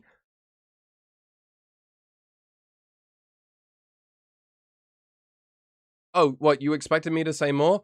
Lux sadly just still hasn't got much better. There are some cards that absolutely do make her better, and with the environment leaning into a more controlled meta in some capacity, she does actually get better and can absolutely go over the top of Ezreal and Kai'Sa.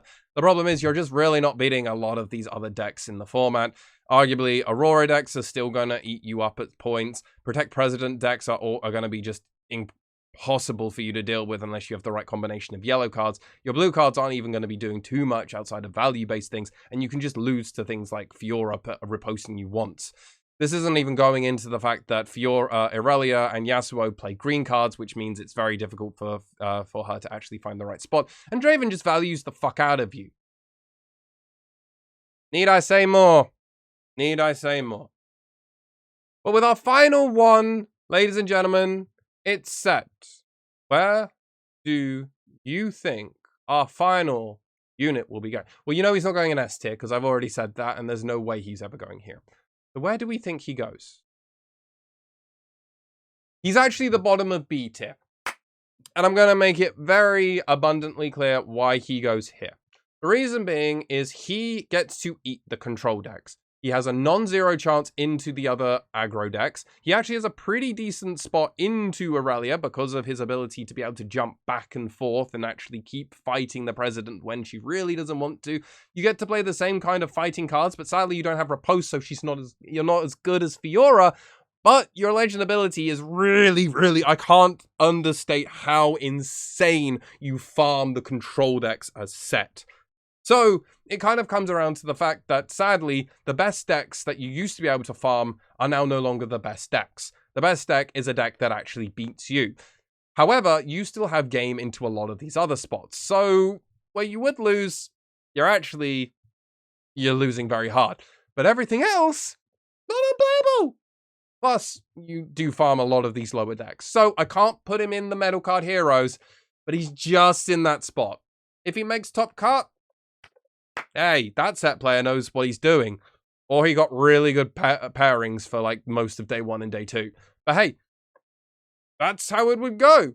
Let me know though, ladies and gentlemen, in the comment section down below, what do you think I got right or wrong? What's your thoughts? And remember everybody, this is a combination of all the variants of all these legends. So if you think I got something wrong, let me know in the comment section down below. Be sure to subscribe. We're going to be having a vlog of me when I come back from Bologna. And if you enjoyed this, do find me over on Twitch, where I did this whole video live with my Twitch chat, asking me questions which you didn't get to hear. But if you do join me for Twitch, please do follow me over at marsswan.twitch.tv, or follow me over on Twitter at X, formerly known as Twitter, at Alex Swan. Thank you so much, and I'll see you all very, very soon. All right, chat, how do you think I did? What do you think of that first video? What do we think we did? You think that was all right? You think I did okay? I think it went all right. I'm kind of happy. Where are we all sitting with this tier list? How do we feel about it? Also, Jesus Christ, I got my like room heater on like max. I was wondering why I was getting warm in here. Oh.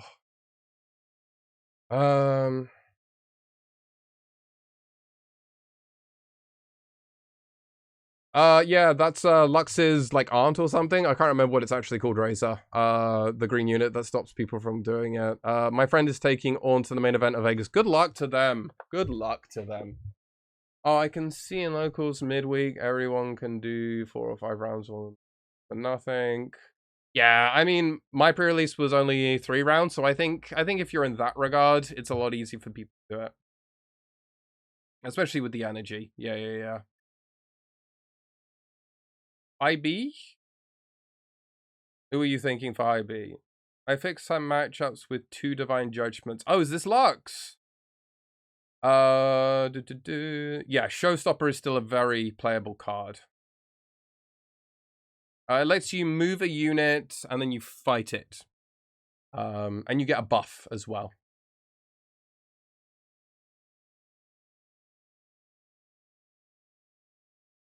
You think the YouTuber voice was ready? I've got a little bit of practice. I do have an anime YouTube channel where I have been testing that. If you want to see my opinions on anime, I don't know why you would, but I had one video that did alright. My Isekai video. So if anyone wants to check that one out, you can go to that. That's not going to be the channel though. I just want to make it clear. Chat, follow me on Twitter.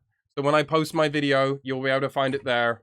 But you also, all of you watched my stream, so don't worry, you've already seen the full tier list. I heard that Lux is strong. I know some people are heading to Vegas playing it. I mean, I think Lux is very much playable, but like, I mean, I think strong is probably hopeful. I think if you're in the color combination, you can absolutely play this. By the way, my DRAVEN list is playing 3 hard bargains. So I kind of farm Lux. By the way, Cookie, Mania Cokes. Thank you very much for the follow. Much appreciated. Welcome. She's good, but Aurelia matchup is difficult. Oh, yeah, you absolutely get smashed. Just joined. Welcome. Lovely to see you here. Thank you very much for the follow as well. Auf ein Butterbeer.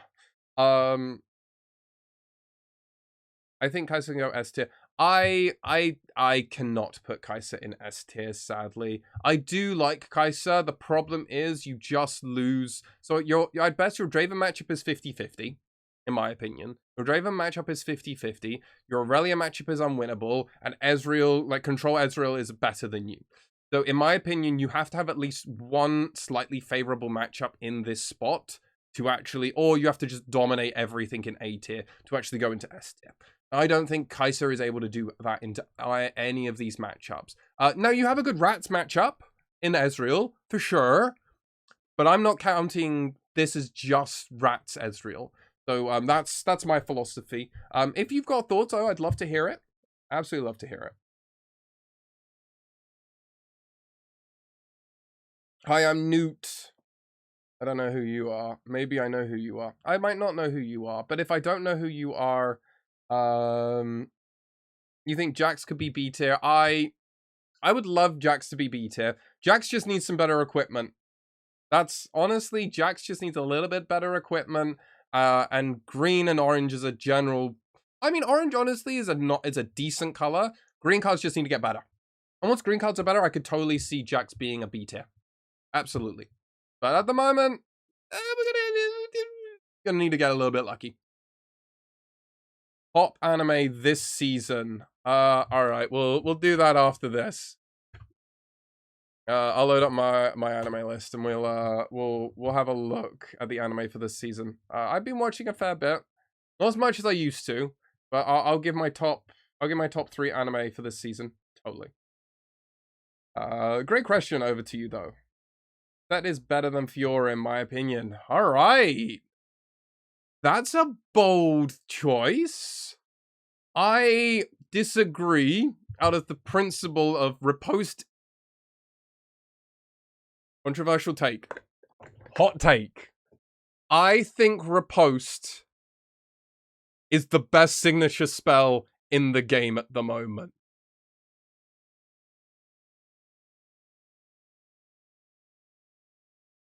You want me to elaborate on that? Having a counterspell in this color combination is insanity. It pushes what we already had seen from Set, from a pretty good spot into control decks, to now being able to play a tempo thing where you can also still beat the control decks. Her ability is also strictly better at also accelerating you. Set's ability was also one-time use per rotation, so it wasn't always as good, and now people are a lot better at actually kind of figuring the Set matchup out. I also think she's slightly better on the curve as well. Also, Fiora being in your signature spot is arguably better than Set. So that's where I'm at. That's where I'm at. Hello, PF Shinobu. Welcome to the chat. Lovely to have you here. Also, thank you over to Shazam1 for the follow. Also, thank you over to Aram. I'm gonna go with that. Thank you for the follow. Much appreciated. Welcome. And just Brew, thank you as well. Much appreciated. Giga asks us, thoughts on the 37 spell Victor? I think it is worse. I would put it down here if it was the only one, but because you get to play units, it's a lot better. I'm not a fan of it personally. The general reason is I think the problem that variant of Victor struggles against is a lot of these other decks above just kind of stop caring what you're doing, and you become such a clunky deck that where you need to see the right spells at the right time. Whereas I think a lot of the time, the spells are just worse versions of what unit cards you could be playing. The idea of just not playing Watcher just boggles my mind. You have one of the best blue cards, it's still in the game, and you're just like, nah. I get it, it's a cute thing to do, and it's definitely a fun thing to do at Nexus Night, but if you want to play it at Bologna, which this tier list is all about, I'm not there. Fiora, what's ideal? I think I kind of cover this, but let me know if you want me to do that. Mostly a letter coming from TFT scene. I appreciate the response. No problem, Nude. Love to see it around. Love TFT. I did some commentary work for TFT as well. I know a few of the TFT guys that did some of the commentary stuff, so I have a huge respect of that. And I used to play a lot of Set 1. Set 1 was my thing. I'm not even gonna lie. Set 1 was like, I loved that. I played Void, and I absolutely love that. If they ever have Void come back with True Damage, I'm so back. So back. I farmed people. No one else understood. 200% Riposte is doing it. Yeah, okay. So yeah. You're all behind me on Riposte doing that. Alright. Yeah, Riposte is OP. Riposte is an absolutely overpowered card. And it definitely is carrying this deck. If Riposte wasn't here, I might actually switch places with these two. But also, I still think Set has a bunch of problems in some of these other top decks, so I still don't know if I'd give it to Defiant Dance is probably number 2. I'm not even gonna lie. I think it's number 2. I think my top 3 would be Riposte, Defiant Dance,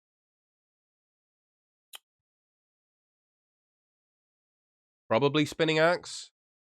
And I think I'd put Riposte and Defiant Dance in like S tier, and like Spinning Axe in like an A tier, with like Mystic Shot from Ezreal being in there,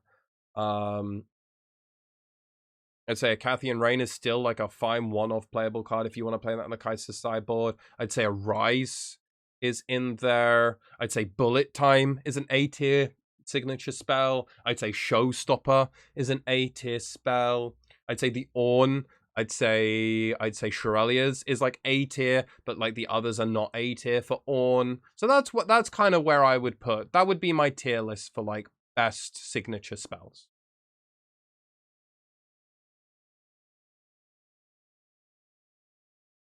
I do agree with you. It can get Mind Spurred. There is no Mind Splitter for Set Legend. I mean, yeah, but I can also just Mind Splitter Set and just have a 7-drop, which like Set struggles with. I mean, not wrong. Funny that every deck has a version of Lucian made at home. Fiora uses Set readying to keep Aurelia. It's all about going in and out. Ezreal with Rat stays at home. Yeah, I mean, honestly, that's kind of the problem. Lucian gets to do everything, and then we've got Lucian at home. But the funny thing is, Lucian at home is arguably just as good. So, yeah. Need more Ornn seals. Yeah, I mean, the seals from the overnumbered seals are really nice. Damn, they're expensive, though, if they're $73. Yo, Shazam! Oh, you gave me a follow! Much appreciated. First time chatter as well. Kaiser, DRAVEN can just draw through the Victor removal and not commit any value. Yeah, no, absolutely. No, yeah. DRAVEN can just kind of keep going. And also, if you play any version, like I'm playing 3 hard bargains in my DRAVEN list, which we'll go on to very shortly, chat. We will go on to that. Do I do my anime tier list after this for this season? Yeah, we'll do that and then we'll do it on. We'll go over. We'll just finish up your chat messages. But yeah, you don't have to really worry about it too much. It's currently set to Runeforge. Yeah, Runeterra, Runeforge V2. Yeah. We are there, but also most decks in set 2 are playing like 80% set 1 cards with like 20% set 2 cards. It's not quite that, but it's in that ballpark at the moment. One of my friends at the store was telling me about this, and I did some pondering and thinking. I was like, oh god, he's right. For Remover Victor, it's actually a conquering deck, but you probably need Time Warps to finish the game, which, I mean, at that point, you're just playing so much value stuff. Just play units and win the game anyway. Jack's signature is crazy. It is. Actually, yeah, Jack's signature would be A. Jack's signature would be A. I agree with you on that. Jax just needs a little bit of help and he'll be like here. I'm not joking. But at the moment, he's real poopy.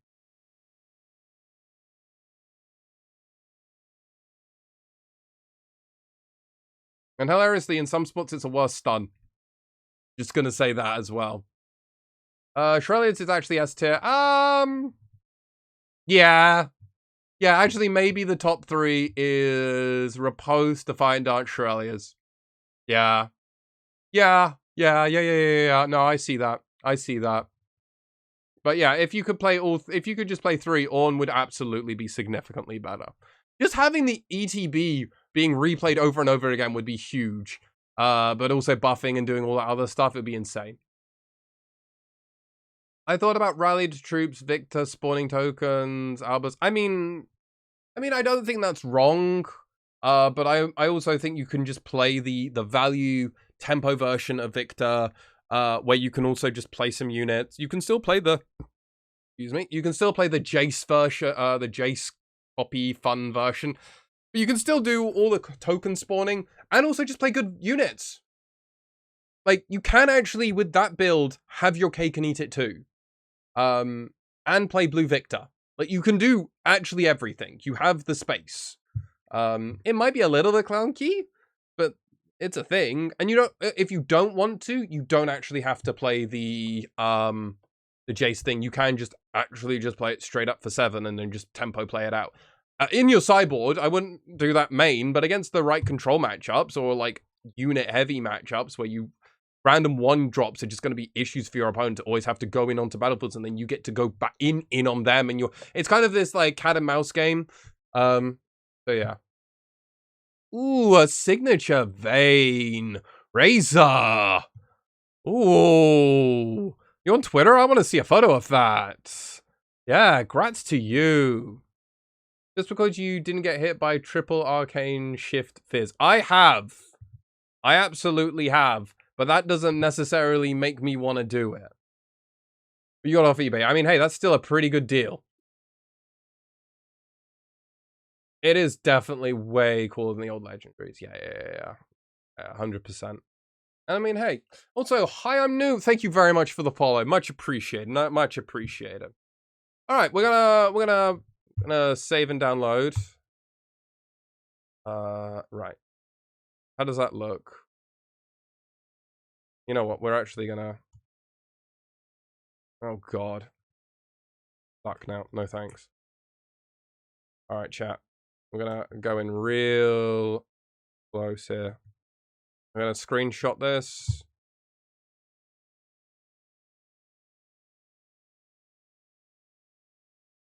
All right, we're gonna post this on Twitter.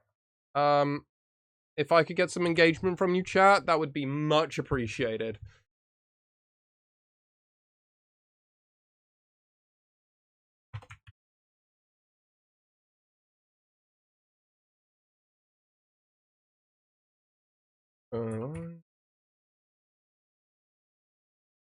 There isn't a hashtag for Bologna, is there?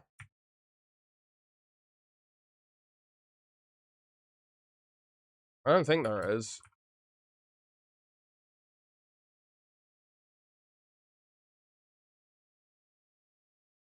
I'm checking now, but I can't see anything. And regional qualifier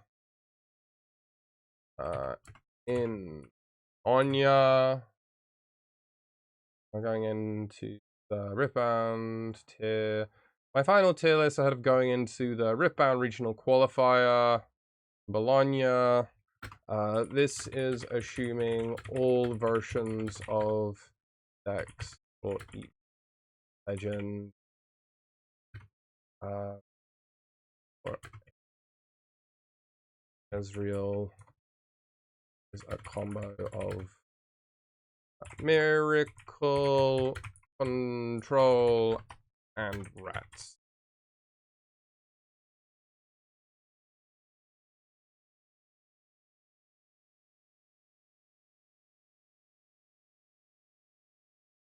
This assumes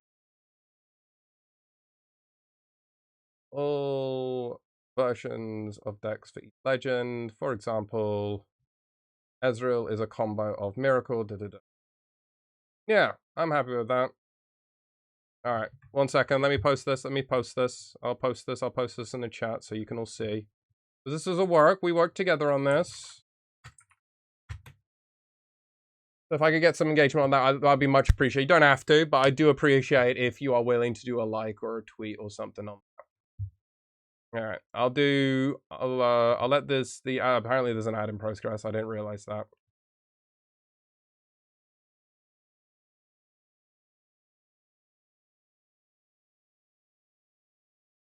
Oh, God. Oh, it just looks so pretty. This vein just looks so pretty, Razor. Oh. Dude, I'm so hyped for you when Vayne becomes gets a legend. Like that's gonna be such a baller thing to have there.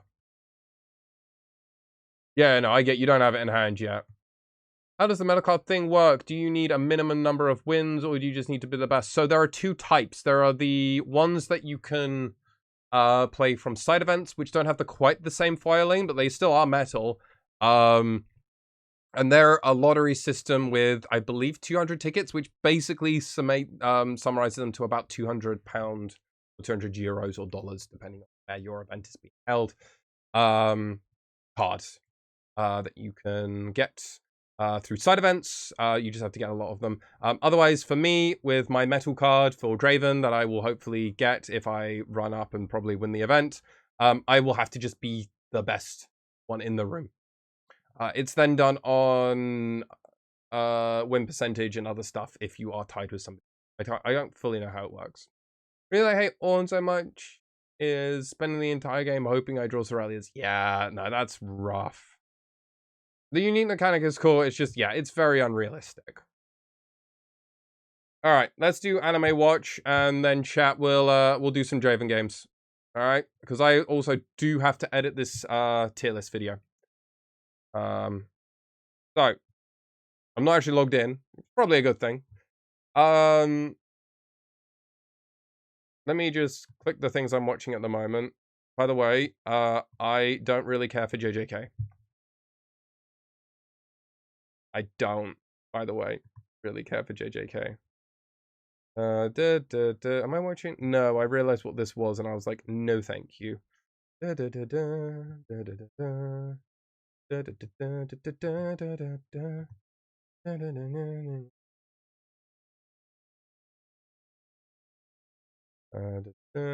one. I'm interested in this, but I've heard such mixed things about this. You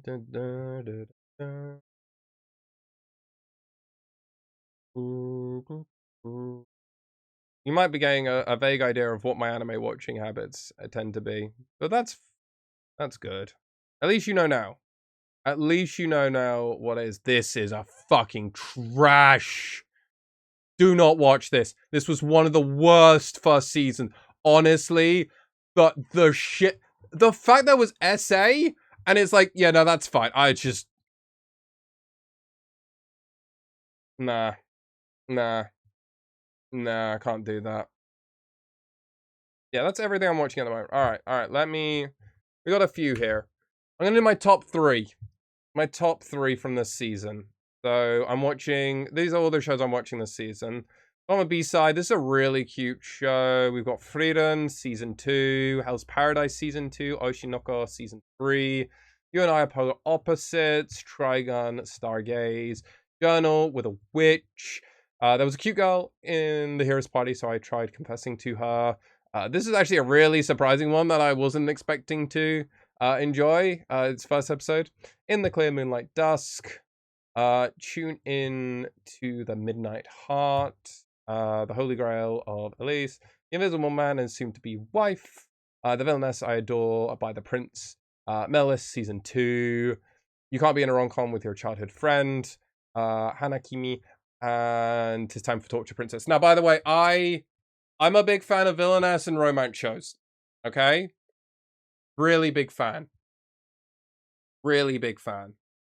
Do I think I'll win? I mean, I gotta get lucky. We're gonna go with day 2, and then we'll see from there. We'll go with day 2, and we'll see from there. That's all I can really do. Day 2 is the goal, and then top cut, and then we'll see from there. We'll see from there, and hopefully I can get on coverage once. You know, that'd be hype. I would love to be on coverage. You love Journey with the Witch. Yeah, I mean, it's a very good show at the moment. Is Spy Family good? Absolutely, you should watch it. It's one of the best shows from the last decade. No joke. Most recent season just finished, so you're at a great time to come and jump in. Redo the Healer, family friendly. Don't bait people like that. Don't bait people like that. It's more than good. The author is fine. Okay, cool. You're actually just continuing up my point. Too much Kali. So my top 3 would be...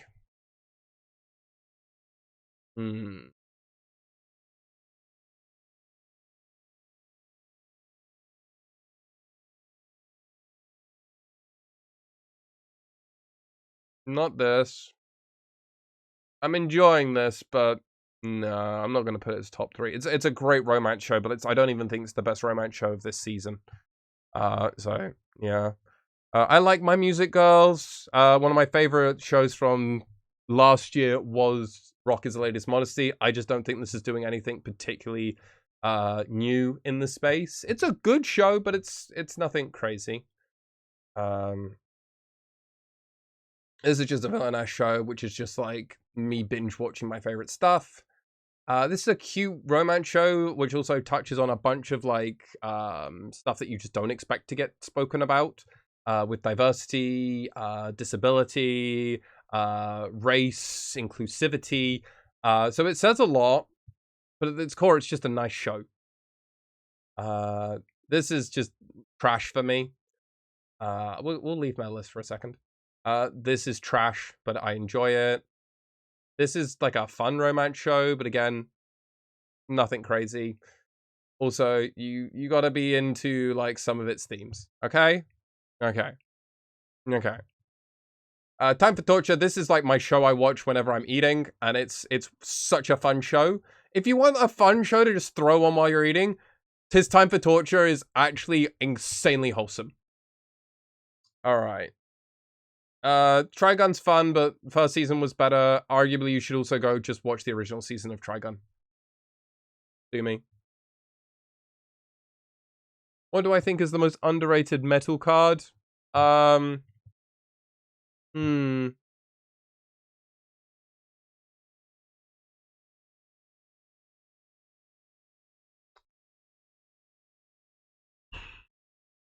Probably Teemo. I think people will not play Teemo. No, in our argument, I think Teemo's garbage, so I wouldn't actually want to play Teemo. Teemo was already a deck that you had to really fight hard to, and then, yeah. The lesson romance actually need to think about their characters, while Shonen is just lost in aura farming. I'm actually super done with aura farming. By the way, I don't even think Solo Leveling Season 2, when it was in that season, was even a top 5 show. Yeah. I watched all of Solo Leveling. It's a fine show.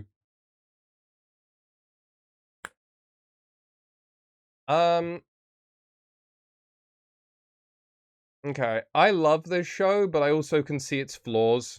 I need to see more of this before I know for sure. It won't be this. It's gonna be Frieren. Not even gonna pretend. I like Hell's Paradise, but I need more from it, and I'm what, like 5 or 6 episodes deep, so we can't do that. I like Oshinoko Season 3. It's had 2 episodes this season where I've genuinely ended it going, holy shit, holy shit, holy shit. So, it's better than Season 2. It's better than Season 2. You and I are polar opposites. I love this, but I like this more. I'm sorry. I'm sorry. Medalist Season 2 is great, but it's also one of those shows where it's not my number one thing. So we're going to go with this. Journal with a Witch, because I think this tells such an interesting, like, real life story, but you just don't expect. So I would honestly, this is the slowest show. Honestly, I'm probably watching, and if you're not good with slow shows, don't worry about it. Go and watch You and I Are Polar Opposites, and you'll probably really enjoy it. Or go watch Season 1 of Medalist and experience kids ice skating and making you cry. But if you don't want that, just go watch You and I Are Polar Opposites. So, yeah. That would be my recommendation. Oshinoko Season 3 has been insane. Season 1 has one of the best, Season 1, Episode 1 is one of the best episodes of all anime, hands down. It's probably one of the best openers. It is a film, but yeah. And Frieren Season 2 is the continuation of one of the best animes ever made. Frieren Season 1, I have gone down and said that basically I think it is going to be the touchstone anime for the next 20 to 30 years. It is going to be that show that people go, oh, have you seen this? When you get people into the show. And like some people don't get it. That's fine. Frieren is a slow-paced show, but it is that antithesis of... It is a antithesis of people if they can actually have any form of attention span. So that's where I'm at with that. Okay. Right. So we're going to come over to my DRAVEN deck. I just need to have a very short break, chat. I'm going to actually run some ads, and I'm going to get a drink, and I'll be back in a split second. So what I'll do is I'll leave you with my deck list so you can get ready with this. I know my recording stopped at some point. Hope we got all the tier list. Ooh, that'll be interesting. I think we did. Let me quickly check this actually before I go.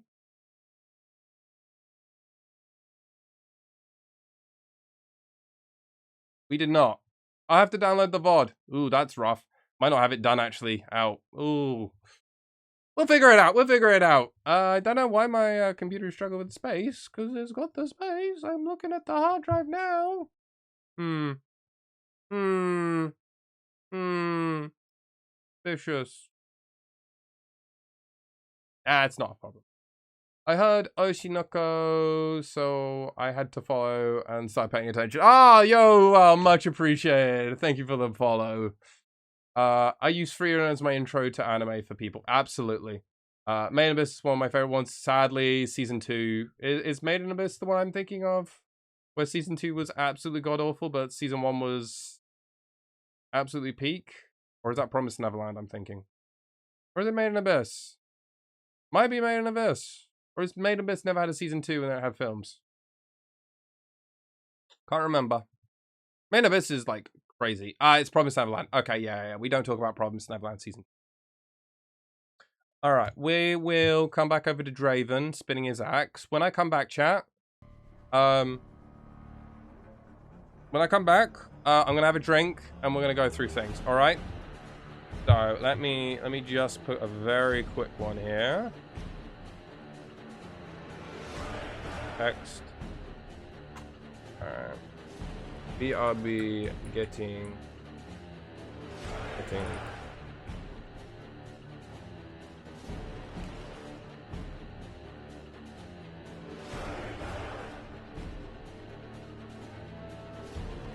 Back in a sec, chat. I can still talk to you. Don't worry.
Oh god, chat. Sorry, I like brought myself back and I'm like coughing. Don't know why I did that to you. I'm sorry about that. Also, no chat, I'm sorry. I know. I was sorting some stuff out.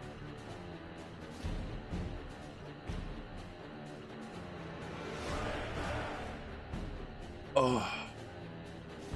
Hydrate. I swear, people. Need to do that. Need to do it more regularly. Alright, this is a Riftbound stream.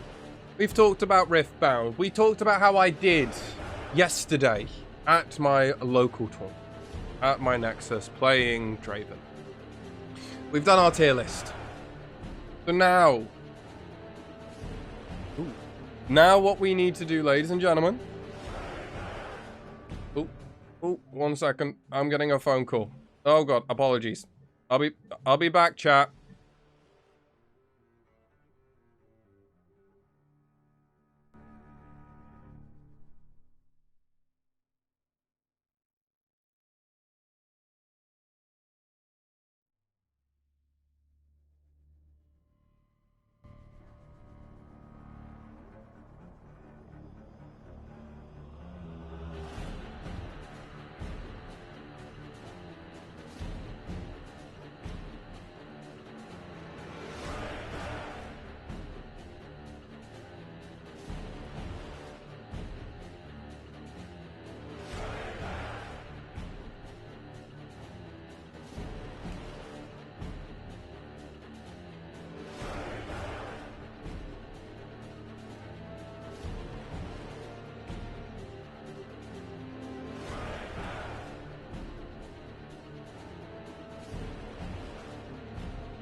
There we go, chat. Hello, I'm back. I am actually back this time. I promise you I'm back. I had to take a phone call. Live calls. People, family, people you care for, they're important. And sometimes that's what you have to do. I appreciate you all hanging around. I got my water, as I said. I was drinking it, and then I got a phone call. Had to take it. Important things matter in life. But I'm good. So, ladies and gentlemen, the League of Draven is here. We are going to dive in. So now get ready. Get your popcorn ready, ladies and gentlemen. This is going to be my 1 hour. Maybe not an hour. But we're going to stream for at least another hour. We'll play some games. Don't worry. Don't worry. We'll get at least one full best of 3 match in before I close the stream. But I want to do a quick one for anybody that's here. For anybody that's here. We're going to have this music keep playing this whole time. And I'm going to run you through my list for Bologna. I'm very excited to do this. I'm a little nervous, but the reason I don't mind sharing my deck list with all of you lovely people is, one, I personally have the philosophy that any deck list I share right here, right now, is going to make tiny, insignificant percentage points. Because guess what, ladies and gentlemen? They still gotta beat me. Doesn't matter. I'm one of the best in the world when it comes to Draven. I truly believe in my ability. So if you want to beat the best, you want to cheat, or you want to get all that inside information, be my guest. I'm still going to win. I'm just that good, baby. Don't get it twisted. I know what I'm doing. I've played this deck for 2 months, and I'm one of the most underappreciated people when it comes to my knowledge on this thing. But I'm coaching people at my store, and they're doing very well. They're going 3-0. I'll be doing a whole masterclass on this, but we're gonna go on a quick deep down on everything, on why I'm doing everything, okay? So I think that's gonna be the most important thing. So we're gonna start at the very top. 6 on 6. It's gonna make a lot of sense. But ultimately, the red distribution is really important for cards like Draven, for Kai'Sa, to also be able to play things like Falling Star, as well as using it for Spinning Axe. Spinning Axe will commonly be using with red runes, as well as your Forerunner, but also very important for things like Thermal Beam, which we play 2 of. We'll get into that in a moment, though, when sideboarding, as well as a 1 of Piercing Light and an extras Forerunner.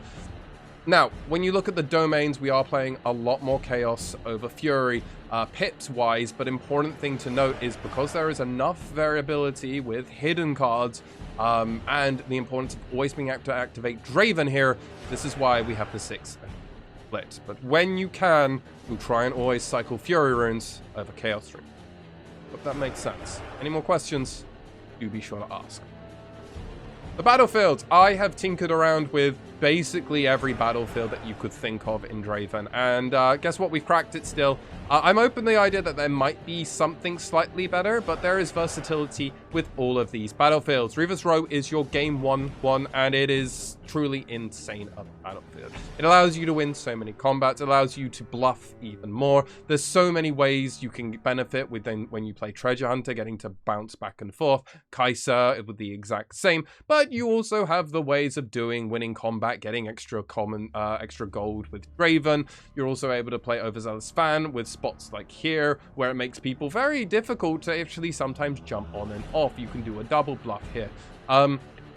But also, it's just one of those things where you get to win combats, and if your opponent decides to bounce back, guess what triggers? Draven triggers. Targon Speak is your play one, and this is how you get to pretend you're playing Annie. Plain and simple as that. You go on, you conquer, you get to, you untap 2. Guess what's on 2? Fight or Flight. What else is on 2, Alex? Hard Bargain. Yeah, Hard Bargain. We'll get back to him later. Ride the Wind. Spinning Axe. Rebuke. Twitcheroo. All cards that you can play reactively for 2. All of these come in huge. You also have the ability of doing some hidden stuff and then being able to play things as well. Guess what? Got an extra rune? Sounds like a stack deck into one of these cards, or so many more things. Same as if you've also got 2 runes that you end up doing. 4, that pushes you into a very scary point where you could be playing 2 of these cards, and your opponent has to respect that you could absolutely have the world. Finally, Obelisk of Power. This is your draw one, because guess what? Sometimes slamming Draven on turn 1, pretty good. But guess what? You can do the most powerful thing, which is any of your 2-drops. I mean, any of your 2-drops of Overzealous Fan, Tide Turner, and Treasure Hunter into an Noxus Hopeful, and your win rate will skyrocket. I guarantee it. It's one of the most powerful things you can do. And the fact that you can produce 6 power on turn 1 only slightly beats out the most powerful turn 1 that I've come to learn about, which is 8 power on turn 1. But this is doing it just naturally in the deck, and we're not having to pay any cheese cards, which other decks kind of have to do. So that's the battlefields. If you've got any questions, be sure to leave it. This part's not going on YouTube, by the way. This is not going to be a YouTube video. So anyone wants to have this inside information, you're only going to find it here, ladies and gentlemen. So, let's quickly go over the main deck. Firstly, we've got a DRAVEN Vanquish, Chosen Legend. You don't need to play more than him. He's actually not much better than anything else you could be playing. You could argue, why Kai'Sa? Trust me, Kai'Sa is better for drawing, DRAVEN's better for just winning combat, and you don't need more than one. A 1-off Blood Rush is something that I actually really like playing. It's one of your few very flexible slots. If you wanted to replace this for another card, I could absolutely see that. But it's part of something where it's really good game 1, and it is a nice card that you can side out in ups going forward. Stack Deck is part of your core. It's Filter. It does everything. It was one of the best cards in set 1. It's still considered a thing. Fight or Flight, a card I used to play 3 of, but also being able to win combat, push, pull, and do so much more. I mean, it's Fight or Flight. You know the card. It's great. You can push your own things back and then go back in. You can push your opponent's things off and win combat and draw a card, hopefully get the hold and then pull off and then go back on. It does it all. Fight or Flight is an amazing. Hard Bargain. We are playing 3 Hard Bargains simply because there are just so many control decks. And guess what's really good at beating control deck out of the blue? A random Hard Bargain. That one of in the main deck has been proven to be very, very strong over and over again. So I highly recommend this. Overzealous Fan, probably the best purple card to come out of set 2. This card just says, hey, if you have any other unit, they must kill this first, or they have to bounce this back first. Meaning opponents get sometimes put in spots where if you have 2 units plus an Overzealous Fan, they kind of get put in a place where they're like, well, if you've got a 2 runes up plus an Overzealous Fan, I don't know how I stop this. Tide Turner is one of the most underappreciated cards. The amount that you're able to, if you're able to ready a unit, switch in and out, put a unit onto another battlefield, as well as also playing it as a hidden, which does mean your hiddens with Fight or Flight, Tide Turner, Switcheroo, and Edge of Night. You can be pretty diverse with what you could be doing. And if people don't play around the Tide Turner, get them in some spots they're not expecting. Treasure Hunter is one of the second best purple cards to come out of set 2. The fact that you don't actually have to go down on runes when you're actually doing a lot of runes, because this deck is a little greedy. I'm not going to pretend it's not. But if you're able to do this, you can start doing some of your tempo plays and you don't lose tempo. Meaning that you're able to keep playing your higher costed things on curve, which in turn means you typically get to pull out on top. So Treasure Hunter is also something you should not feel like you have to move all the time. And in some matchups such as yellow decks where they're playing Color Week, you're actually very happy just having this card sit back and prevent your opponent from getting value with Color Week. Ride the Wind. A card that people sometimes say that actually you could probably look at. Partly for the reason that if you're if you play quote-unquote perfectly in some matchups, you actually don't need it. It's your get out of jail free card, which I would agree. I would also argue it's one of your cards which is the most versatile cards that opponents have to play around. Ride the Wind is one of those cards where it simply looks like move a unit readier. But the fact that you can sometimes get 2 draws with a Kai'Sa, you could also potentially move huge sums of power because of Spinning Axe and the Edge of Night, or even Switcheroo if you're able to ever do that one. The card looks inherently less interesting, but it just has that more reaction. Now, if you wanted to, you could definitely look to play more Fight or Flights and maybe a something else, but I really do value, personally, Ride the Wind. Spinning Axe. You're playing DRAVEN, but why wouldn't you play the Spinning Axe? It's honestly one of the reasons to actually play DRAVEN as opposed to actually playing Annie, outside of the Legend ability being one of the best ones in the game right now. Outside of that, 3+ might that hangs around, especially if you're able to get more than one combat out of it, really proves to be a break point, especially being able to play it on a lot of units. Suddenly, Kai'Sa, DRAVEN, Noxus Hopeful go from being in kill point, which is 6, by the way, in the format, now up to 7, which now means it's a 2-for-1. Always going to be a 2-for-1. And if you're able to stop the first one, it can sometimes be a 3-for-1, sometimes 4-for-1 I've seen. And at that point, you're very happy at technically a 4-for-2, because I'll have to normally get rid of something else. But if you've drawn a card or two off of Kai'Sa, you've got an absurd amounts of value. But the other thing about Spinning Axe is you are able to re-equip it using any of the colors, because its energy is attached for all of them. Meaning that you can very much start doing things where you swing in, trade, swing in, trade, swing in, trade, and your opponent loses so much value because of a Spinning Axe attaching to some of your lower end units, and you. Falling Star, a required card now in the metagame, in part due to Ezreal, in part due to Fiora, in part also due to Irelia. You do actually need to have some way of removing things. A lot of lists early on in DRAVEN weren't playing any removal, but as the format has evolved, simply getting rid of things, or rather pushing them back, wasn't looking so good. Having some actual removal is very important as well. So, Falling Star is a requirement, and it's one of the most versatile ones because it doesn't have to be at a battlefield. Rebuke! Rebuke, in my opinion, is one of the best purple cards in the whole deck. This is overcoming things like Fight or Flight and Overzealous Fan. Maybe not Stacked Deck, because Stacked Deck is kind of crazy good, but Rebuke basically gets to fully throw the tempo, especially if your opponent doesn't have any way of stopping this from happening. Think green decks, which get to play not so fast, but that's kind of their best card. Besides the fact, Rebuke is the ability to simply win combat, push things back, and make it so decks which really need to get that one win fall even further behind. Rebuke also, lastly, really punishes a lot of players that are less good at the game. A less good player will get very punished by Rebuke. An okay player will be frustrated. And even good players can still lose to if you have that one win. Which is why I play.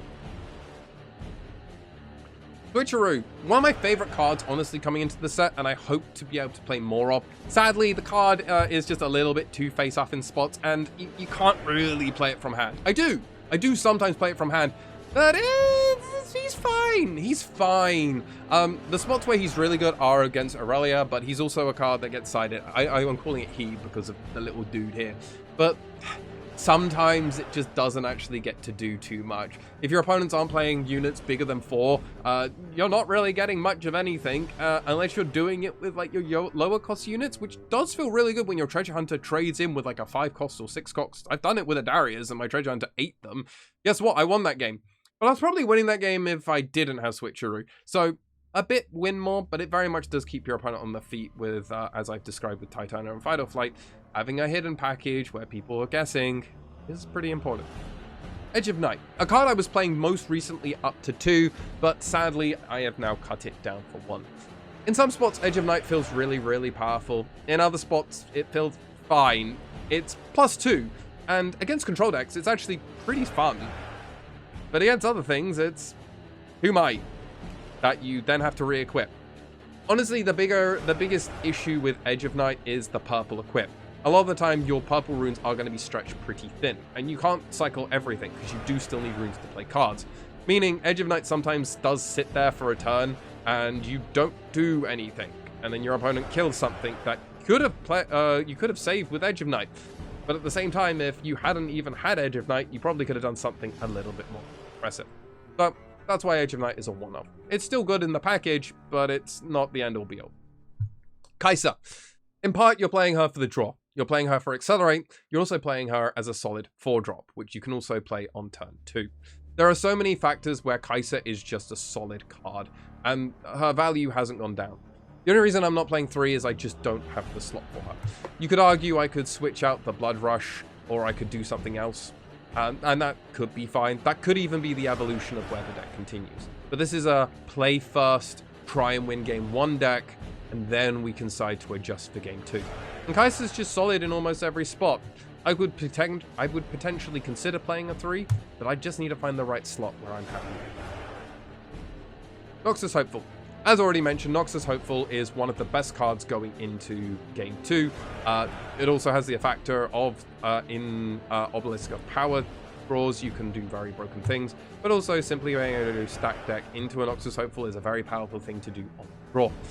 There's just so much you could say about this card, but basically a 2-cost 4 energy, a 2-cost 4 might unit where you get to do other things, really good. This is the kind of sequence where you do more than one thing in a turn, and that's how DRAVEN can very much overcome a lot of other decks. This is why Hidden, as well, is so powerful in a deck like DRAVEN, where it feels like you do 2 to 3 things, and if your opponent can't keep up with all these other things, you can very much pull ahead. Darius. Darius was great in set 1, and he's great in set 2. 7 power is really good. If you do it with multiple other things, guess what? Spinning Axe puts him to 10 still, just like Cleave. But alternatively, Blood Rush can also push him above that to 11. And you should be fine with Blood Rush also doing things like double pumping in, hitting him for 8 with an Noxus Hopeful into Kaiser players, where they clearly have something, but not enough now to actually kill your things. Darius, regardless, has never actually gone out of favor. He's still one of the best red cards, and arguably he's one of the reasons why even Lucian still remains very strong. Darius doesn't have a downside, and the one that you have to pay here, because of gold generation through Treasure Hunter and DRAVEN themselves, you're not really losing too much. And it's still very common when you get to 6 or 7 runes. He's just insane. He does so much. He's a fake accelerate unit. Play Darius. He's a standard staple and will remain a staple within DRAVEN for a long time to come. Bryn here, a card that has gone up in value.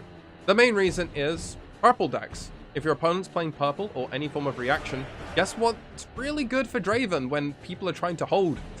You've got a board on the back, your opponent's now gone to a battlefield or 2, ideally 2. So what do you want to do? Bryn here. 2 up. Any reactions? They go, no. You get to eat. You get to eat good. You don't have to worry about anything. You get 2 free draws. And now you have a Bryn here, which is still a 5 might unit. That's value, ladies and gentlemen. And you can absolutely be happy with that, even if your opponent is going to try and do something on the back end, because I'm saying you never play Bryn here for 6. Very rarely, unless your opponent is playing like a Fiora or Set or Marcy. Basically anything without accelerate units. If they don't have an accelerate unit, Bryn here for 6, eating 2 units, and they don't have much of a board to follow up on, you could absolutely eat people.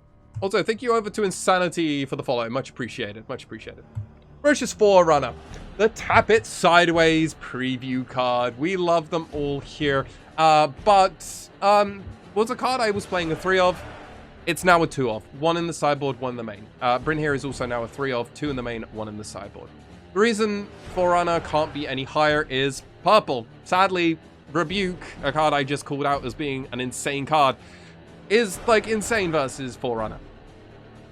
But if your purple decks don't play Rebuke, or many Rebukes, such as Control Ezreal, or if your opponents are playing control decks such as Kaiser, are actually really happy against them. Like, really, really, really happy. So, my advice, Ferocious Forerunner, a great one-off to play in the main deck, less so in the other spots. And finally, my most recent big change. We're now playing 2 Mind Splitters in the main. But why, you might be asking. Mind Splitter, plain and simple, it hits 2 things. You know how I mentioned about the breakpoint being 6? It's 7. We also always get to trade up with Mind Splitter, remember? Because our opponent reveals their hand, so we get hand advantage. So we do get card knowledge on this, which is a nice thing to have, especially in mirror matches, but also against control decks. So we like that, but the more important thing is getting to discard a card. Normally our opponent then also almost always has to use 1 card at minimum, sometimes 2, to trade into Mind Splitter. Meaning Mind Splitter alone is a 3-for-1. What do we love about Mind Splitter? It's almost a 2-for-1 on the tin, sometimes a 3-for-1, and we love that. Mind Splitter might be one of the cards that long term might become a 3 of. They just haven't picked it. Hard Bargain as an extra 2 of is absolutely one of those cards that I was playing a 2 of in my sideboard and I was kind of undervaluing it. And as I've gone on, I've come to realize hard bargain was coming in so many matchups that we now play the full 3. I was trying to figure out if I could play it here, but as games went on, I realized I just had to. Hard bargain is an insane card in so many spots, where if you get it at the right time at the right place, it's really, really good. Also, don't be too scared at spots where even if your opponent could counter it, if you realize they can't follow up, if they pay 2, sometimes just playing the hard bargain to make them pay and then they don't do anything after the fact is good enough of a tempo swing. If they don't get to actually follow up, you slowed them down just well. Piercing Light, a card that I wasn't super sure about. What this card is for any aggro decks or anybody playing any Kaisers or Fioras or anything where they try and get onto a battlefield and they're normally going to have something on the backline. Now, is it expensive? Yes.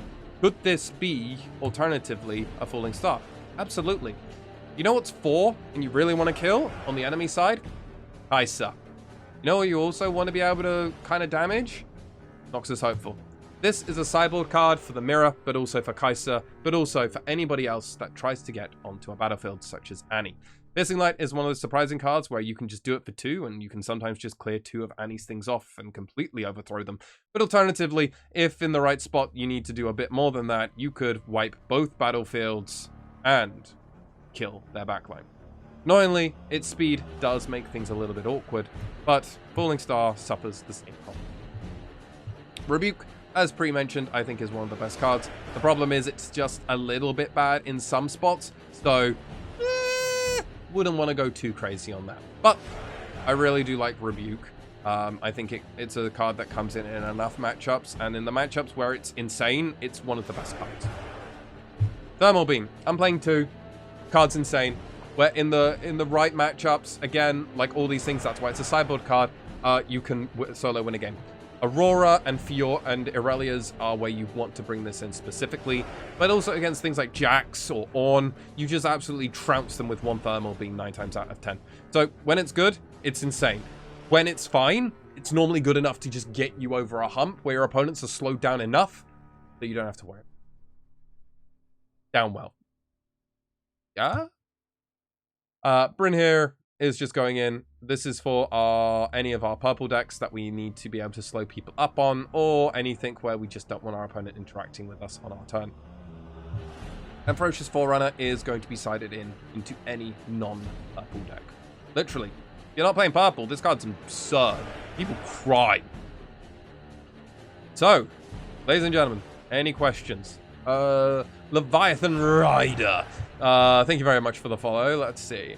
I've been very undecisive when it comes to deck building for Riftbound. I have a chance in competitions, either at locals or maybe events. I've been looking at Ornn or the Overwhelm Legend. Yo, congrats!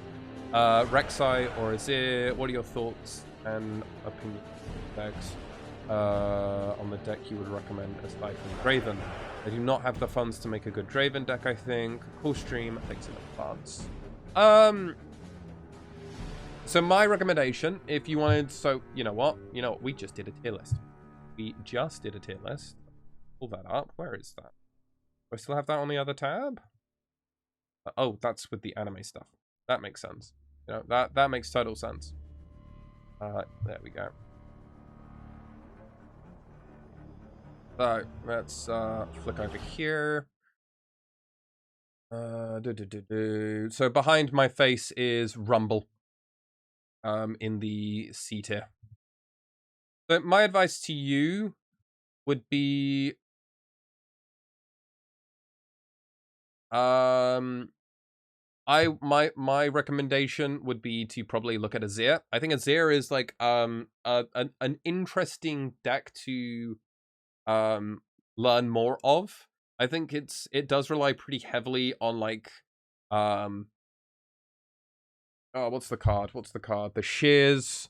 Yeah, it relies on the Sacred Shears, and it relies pretty heavily on a Rise. I mean, you lose hilariously to Thermal Beam. But it's like a good deck. It's a good deck.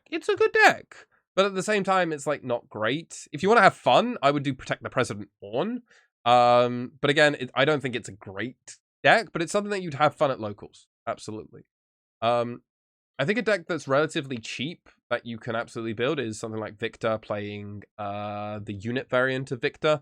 Or you could look at something like Lucian, who I think is actually pretty good and relatively cheap. So that would be where I would go with that direction. If you have more questions, do let me know. Annie, thank you very much for the follow. Much appreciated. As a champion, overnumbered to milk Fury players. Yeah. Have I considered putting against the odds versus Swarm decks? I played against the odds for ages as like the one-off, because that was like what everybody said I should do. Ultimately, I switched out against the odds for Piercing Lights. Main reason is Swarm decks just don't do it because they all play around against the odds now. They do, and they should. I also find Swarm decks, you only typically lose to them if you play badly. That's my opinion. Yeah, that's kind of my gauge on that. Which you should be a banned card. I don't know if it's that bad, Razor. The fact you put on what you did, I don't think I can sort the shower. See, come on, Waffles. Come on, I'm just giving an honest tier list where I might be trying to bait people into reactions. Hey, if you could place 3 Shirelias, deck would actually be like B tier, A tier. I'll say that. Do we come to an agreement? Do we see alignment on that, Waffles? I think that's fair.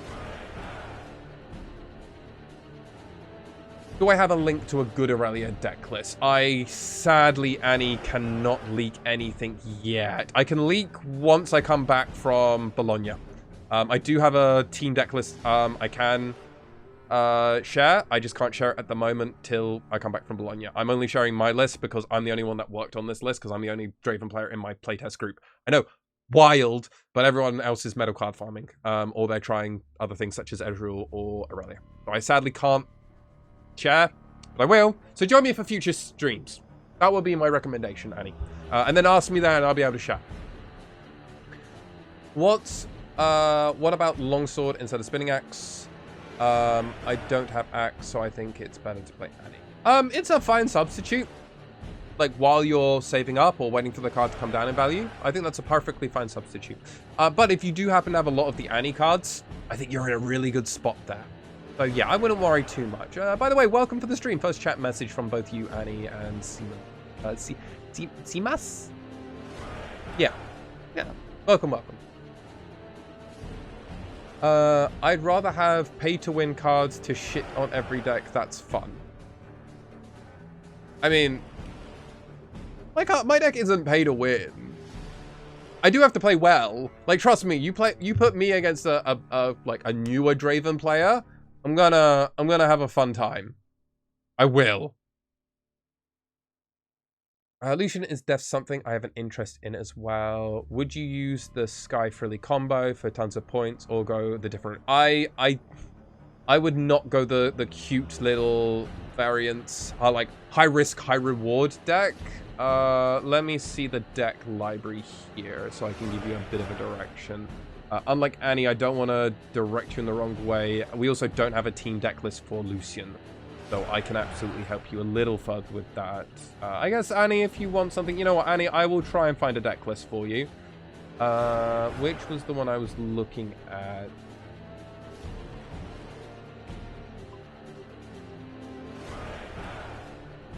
You know, let me have a look and see what this one is. Yeah. This is the sort of variant I would go for Lucian, where you play the best early game ones, because you're only worth doing these, honestly, Leviathan, is Doran's Blade and Longsword, and then everything else about your deck is just value. I don't think Ruin Run is worth playing, by the way. I actually think the card is bad. Hot take, maybe not. I think people are coming around to this. But otherwise, you just want to be an aggro deck that's very good at getting on points and jumping off points, and then you close out with something like a Darius. Yeah, that would be my recommendation. Let me see. Annie wants Aurelia. Let me see. To give you at least a starting point, right? That's what you're looking for, Annie, I think. That's what you want. Also, over to Upanox. Yo, thank you very much for the fly. Much love. Much appreciated. Over to you.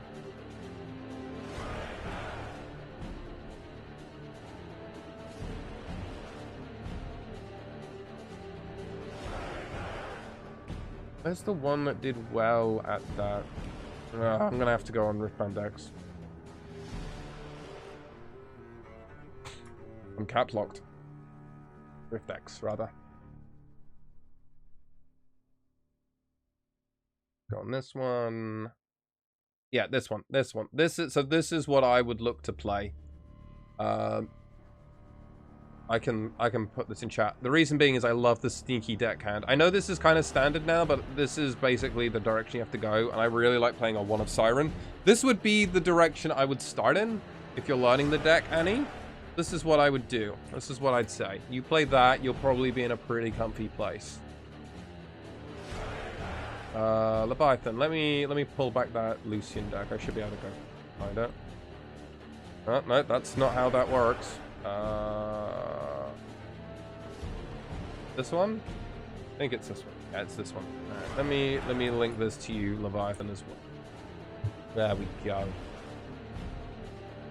No, you agree with me, Waffles. Thank you. Thank you, Waffles. See, if you could play all of the Shurelias, you'd be good. Okay, but you'll lose to my signed Aurelia. I don't know. You could aura farm me, but I also don't think you could. Because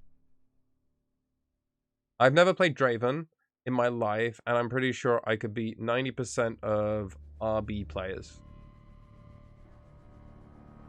Red-blue? Kaiser?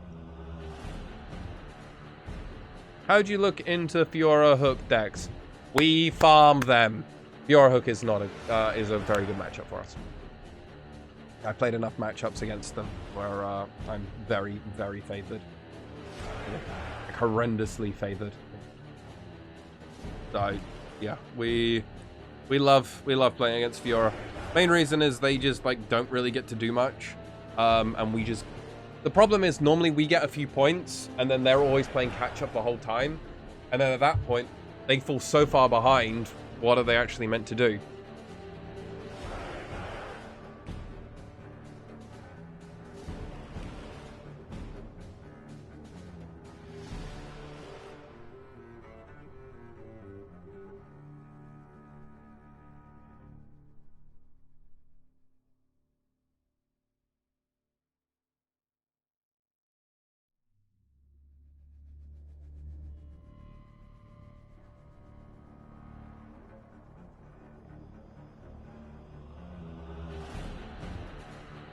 Sorry, chat. Got a quick message. Just replying.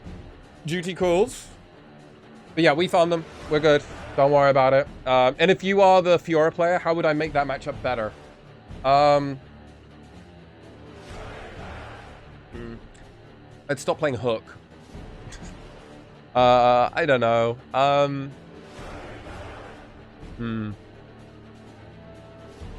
Yeah, honestly, I'd stop playing Hook.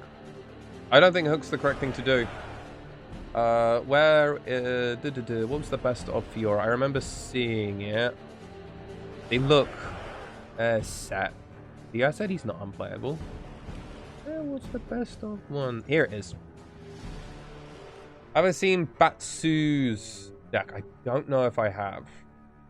But this is the direction I would always want to play Fiora and just play the unit one. I've played this version. This feels pretty nice.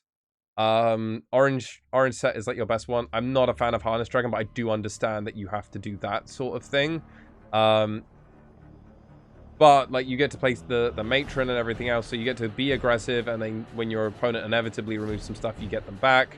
Oh wait, this is the baited hook build. Nah, this, oh no, yeah. So basically your whole thing is baited hook into the matron. Where is the one that I was looking at? Was it this one? No, this is baited hook. Basically, my issue with baited hook is you're trying to do more for less. You're not actually gaining anything by doing all of that stuff.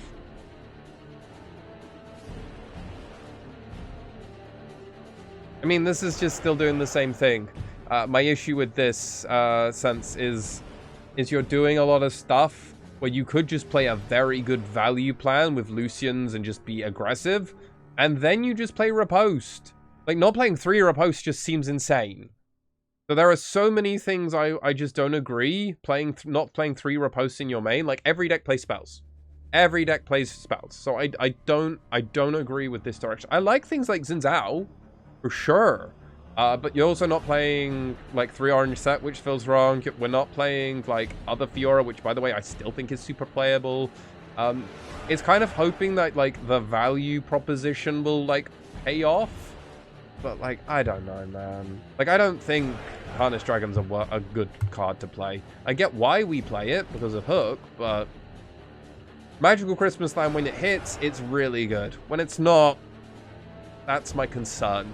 And that's genuinely where I come down to, because also, like this is a build which actually can struggle a little bit into, like, some of the control decks.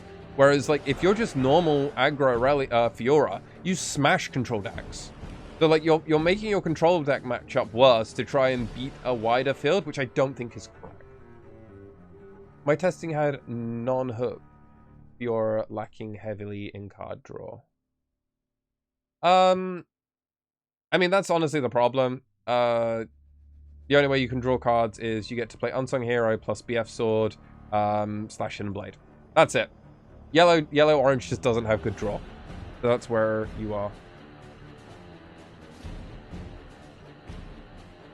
Alright, 1 second, got a reply.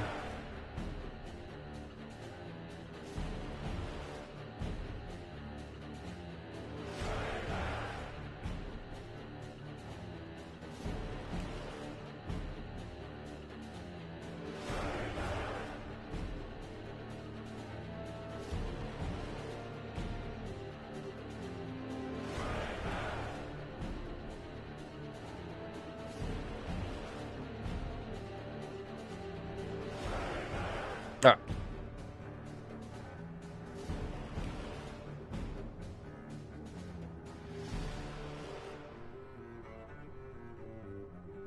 All right, everybody. How long we got? We can do at least 1 game, can't we? I think you all deserve it. You've listened to me literally stream. Oh my god, we've gone 2 hours and 45 minutes, ladies and gentlemen. Truly, thank you everybody for the follows and everything. This has been a crazy stream. So thank you all for the love. We're gonna play a game. I can't believe I've gone almost 2 hours and 45 minutes in a Riftbound stream and we've not played a single game. What is your content creator doing? I don't know. I don't know what we're doing here. But we're gonna play a game. We will play a... Let me just get things saved.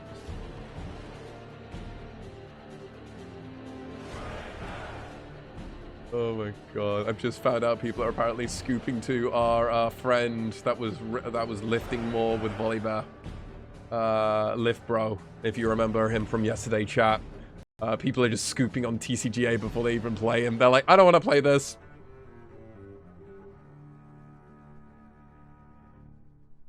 You can't end the stream till you win a game without every election. Sorry, we all know that's not happening.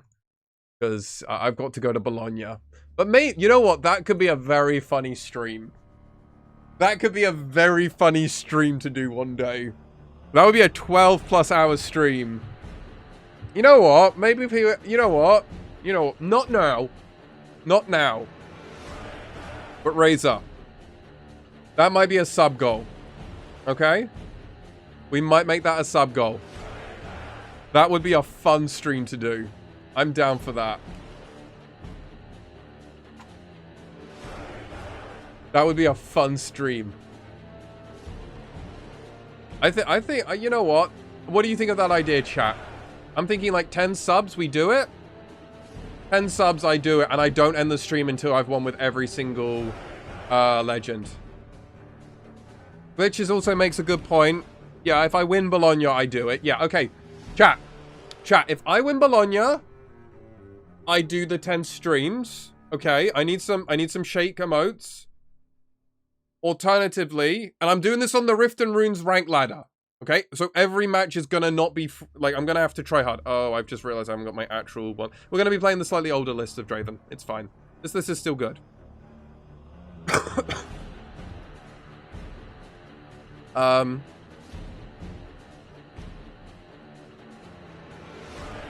But 10 subs, I do it. Alternatively,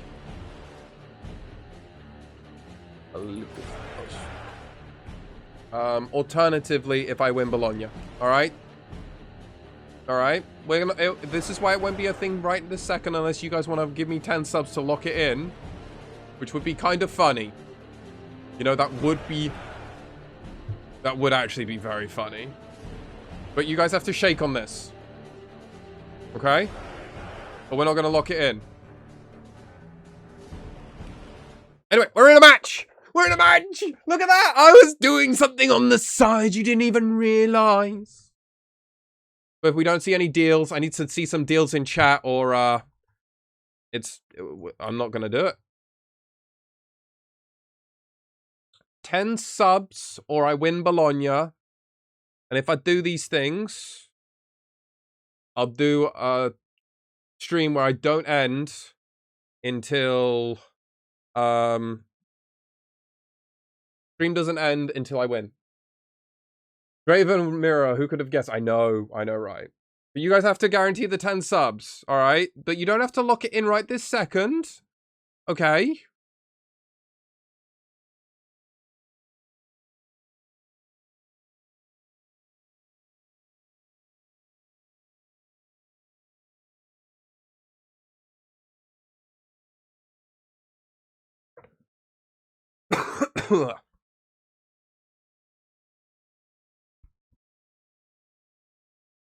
I'm not seeing any deals, chat. Maybe we don't do that stream. I think it's a fun stream idea, but I need a bit of commitment from you, you know? Come on. You don't have to do the subs now. This is what I'm saying. This will be our sub goal. Okay? I think it'd be a fun sub goal.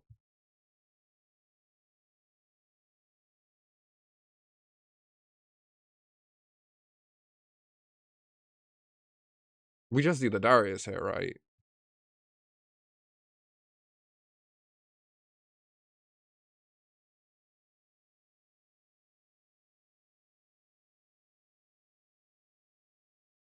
Manage top cards. Yeah, put the falling star to hand randomly or bottom. Play. Mash. Oh, gonna point. Draven draw. In.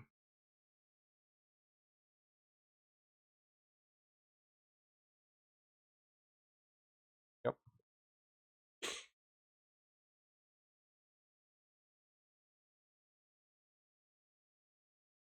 I'm more than happy to do this. Gold. Draw card. Pass.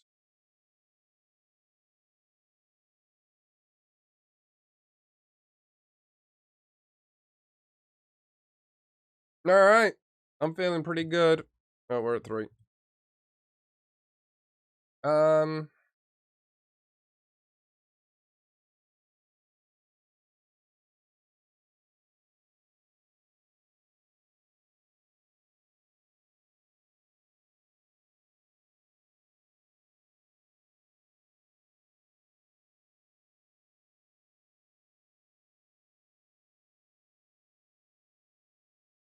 Wasn't clear.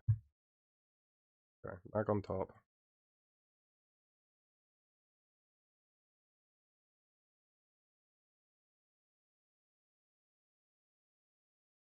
I didn't draw from treasure hoarder. I got a gold. So Draven draws on conquering on an open battlefield as well? No. Or did I cheat? Did I cheat? I drew from this one.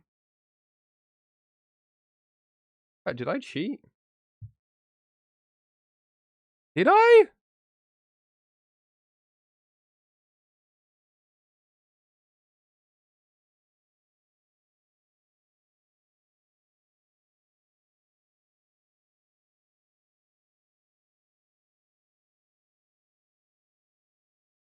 Okay, so well,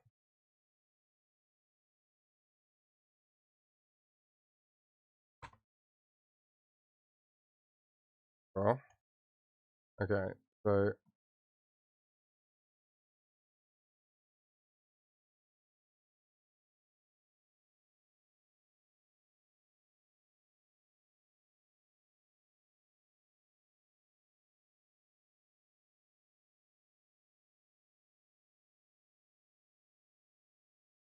okay, my opponent is also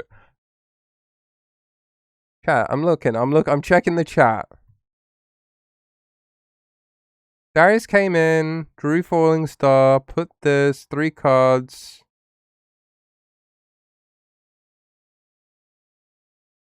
I got that thing. I didn't! You guys, I didn't cheat! Oh my god, I stacked deck, drew this, drew that for turn. Because I won off of this. Accusing the streamer! I drew off of this one because we did this one wrong. Oh my god, you guys. Oh my god, you're rage baiting me. I'm not gonna get the bait. Bad chat. You're bad. It's a bad chat. Got a 4. I can't believe you, chat. I can't believe you. So I drew the first card. I drew this off of the stack deck, right? And I went in here. And then my opponent said to wait, so I couldn't put the Bryn. Wait, chat, did I actually cheat? Wait, Razor is saying I didn't. I'm confused. I'm so confused, ban stream. I can't. I'm so confused, chat. TY, thank you very much for the follow as well. I'm so confused. You know what?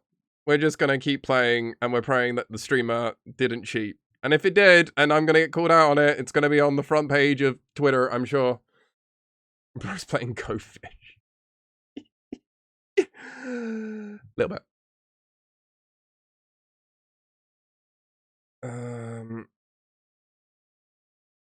Little bit. So we played one.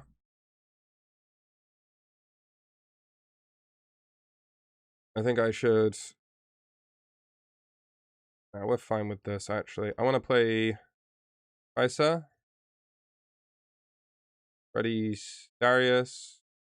Going with Darius. Get a point.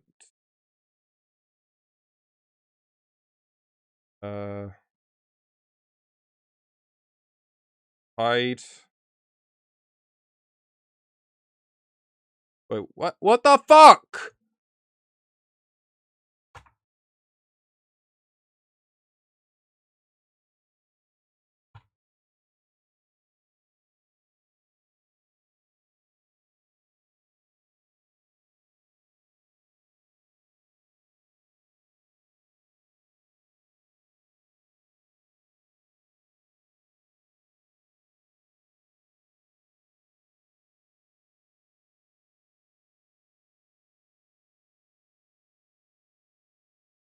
I think my keyboard's bugged, because it just happened again, chat. Okay, so it looks like I'm just cheating. Alright, cool. Fuck it. Whatever.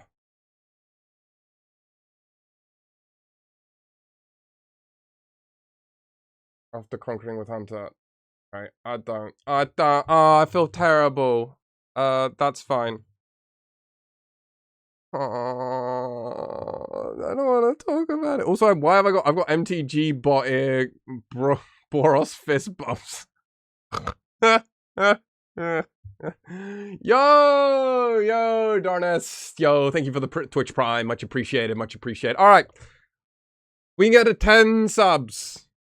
I will do the stream and win with every single champion. Go to 6.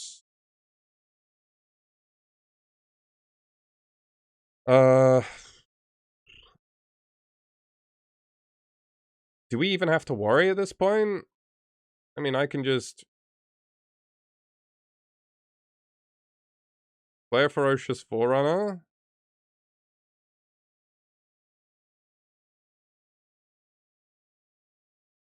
Reveal all. Group 2 Darius. Pull him back. Pass? Like, I don't have to do anything crazy. My opponent's at 5, but I'm at 6. I have a free battlefield to go on with a fucking Brynhir. Like, I don't understand. I think we win. Ride the winds. Yeah, you may. We will. Oh. Back deck. Manage top. 1, 2, 3. That's the best one to take.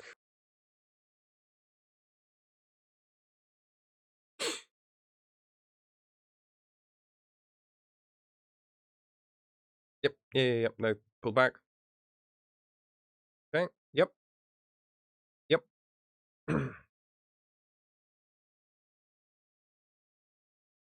So, Brynhir.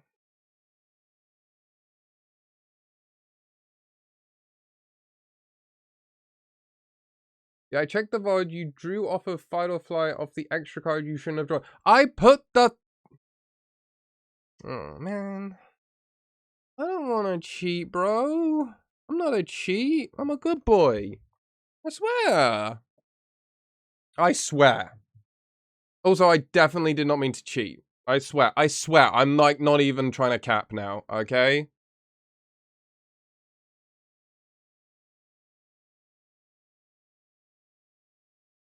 So our opponent can't play this card. So our opponent has 9 here.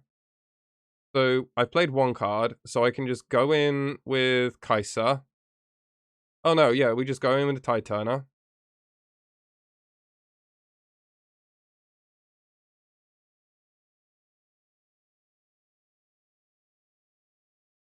Okay, our opponent realized we actually know how to play. But I just wanted to check, like, the Draven who played Free Puke. Hey. Drawing a card's probably better than a... Well, actually, ooh, that's questionable. That's... Ooh, I don't know. Keeping you on... Honestly, chat, I love that we already have this relationship. You should keep me honest. I appreciate you. Ferocious Forerunner, Mind Splitter, do I want any of the others? I remember, do I bring in Rebuke versus Draven? Not really. I don't want Blood Rushes.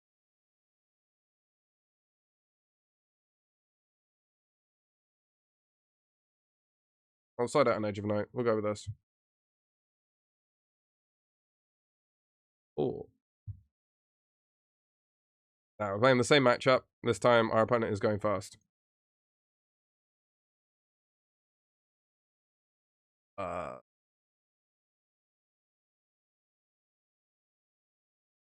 Wait, shit, I fucked up. Shit, chat, I fucked up. I fucked up.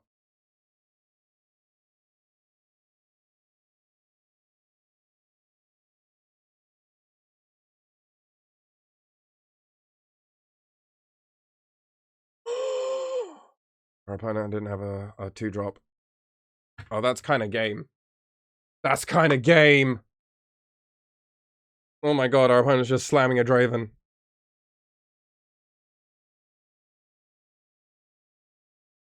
I mean, it's just too free to do this.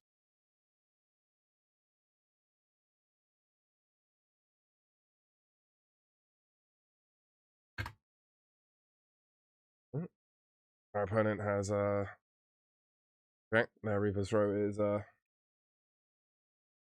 tapping, untapping.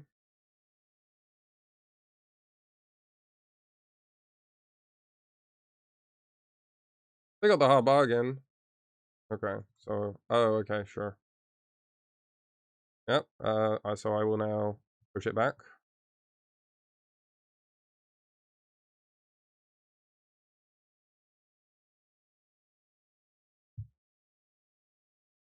that how that works? You sure that's how that works? Yeah, are we sure that's how that works? He's saying it's the same showdown. I can't do that? Alright, yep, okay.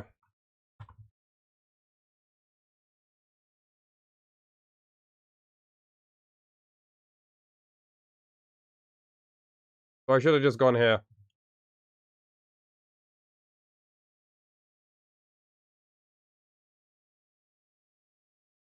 So our opponent had to use a Ride the Wind. So we fight or flighted, but then he used a Ride the Wind to kill our fan and he still drew a card. Alright, yeah. Alright. Our opponent got us.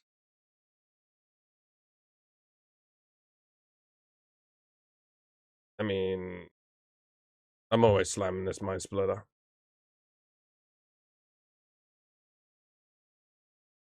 Jesus Christ.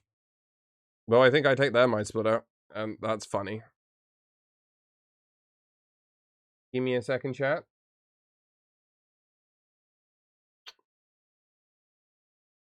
I think we just take the Mind Splitter. Reason being is our opponent is going to probably slam their Mind Splitter next turn. So what else are we scared about? Well, we're going to stay back for this whole thing because of look at all of this shit. So if we take Mind Splitter, he basically has to like keep developing onto his board. So yeah, Mind Splitter. Mind.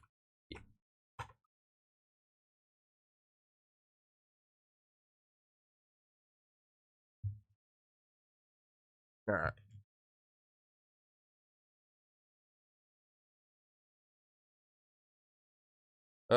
Right. Let me see how I can figure out to share this, because I have been trying to figure out the snipping tool.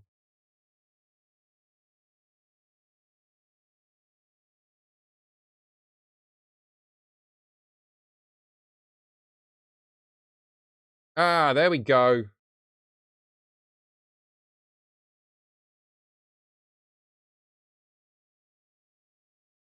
Ah, look at me.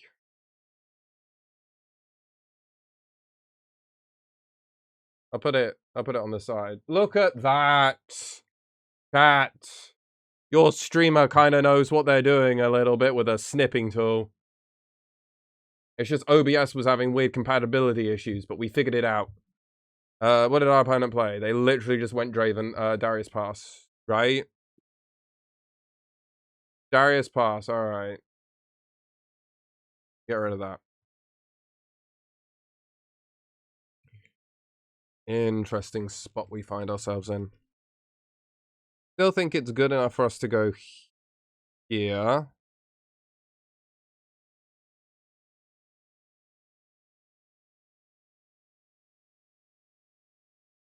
Alright, we got a 2. And we're gonna...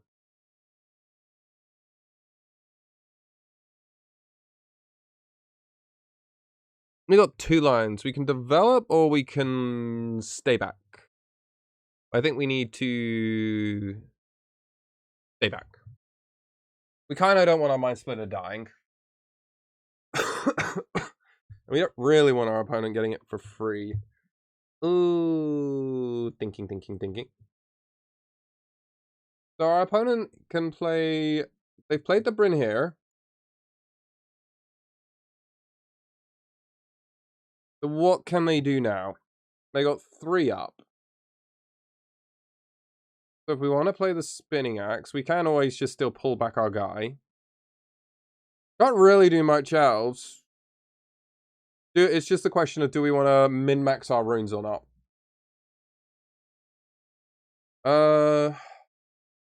You know what we'll do? We're going to play Spinning Axe, but we're going to play it onto DRAVEN himself. And then I thumbs it up.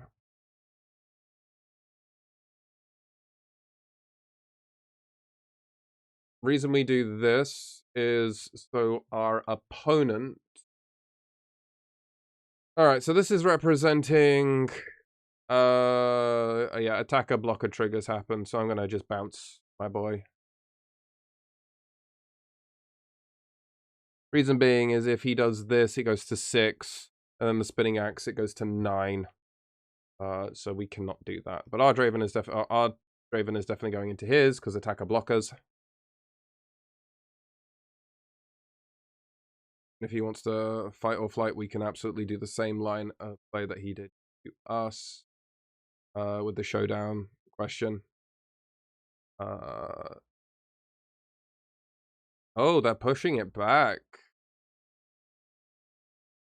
Surprising. So our opponent played the stack deck and the fight or flight. That's gone now, and that's gone now. So our opponent has 6 cards in total, 2 unknowns.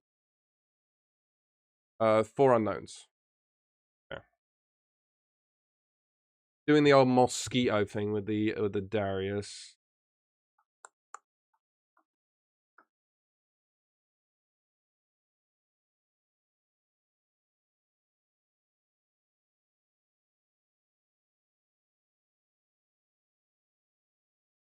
Our opponent's only at 3 points, so they're not actually 4 or 5. Do this, do pass. The reason we do this sequence of play is because our opponent at best can go to 5 points, but we can still go to 4. Now, if our opponent's going to steal Mosquito in and out Darius, we don't mind this.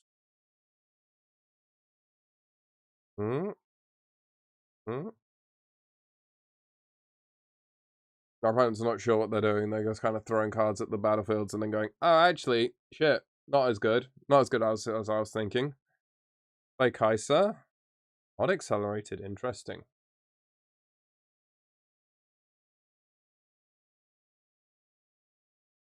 Falling Star Darius, sure. Back there, Darius.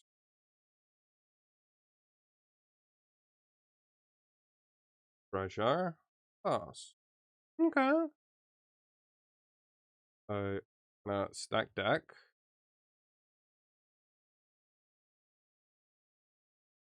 We got rid of that Falling Star. So our opponent has 1 card. Our opponent has 4 cards in hand, 1 mystery card. I like playing a Forerunner here to hand. Randomly.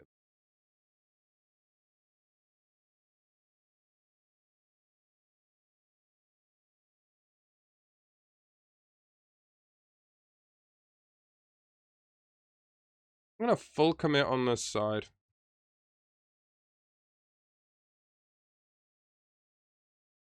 Go to 3. Play the Ferocious Forerunner. 6. Cycle.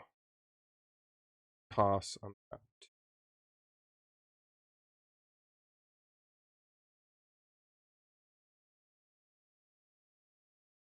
Well, they saw their second Mind Splitter. Little annoying. But we weren't going to play around that.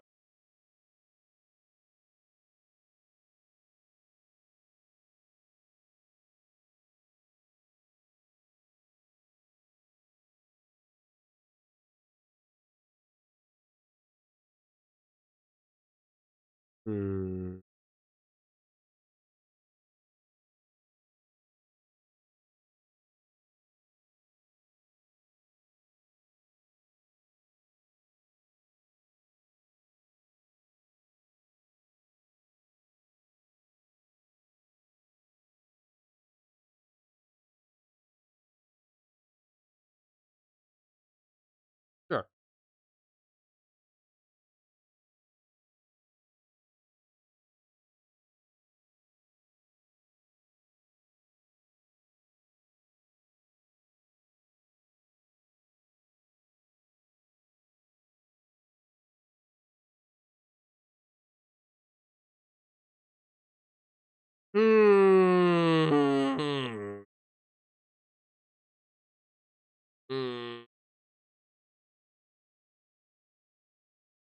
Yeah, our opponent got 2 extra points from us. Where's my... There we go. Yeah, chat. It's a little weird one, because our opponent kind of got 2 extra points because of their Darius sticking around and doing mosquito bites. If we were at similar point totals, I don't feel too bad about it. But I also feel pretty bad because our opponent saw their second mind splitter. Hmm.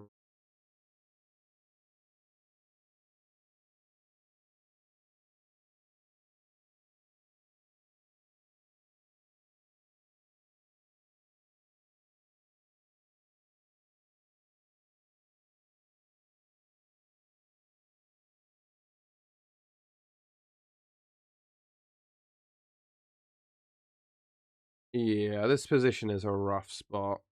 Especially with the Overzealous fan. It's, we know they've got a spinning axe in hand and more cards than us, so, okay, they're doing the full pull-off.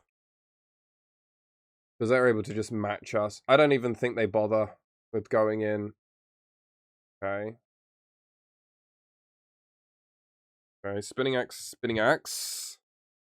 Okay, okay, okay. Alright, yeah, okay. Opponent is just revving up to do an absolute brutal turn. Now, we do have 4, 5, 6, 7, 8, 9, 10. So we can play everything here. We can even accelerate Kaiser. I think we have to do 1, 2, 4, 5. Boing. Ask if we can go in. Draw. 5.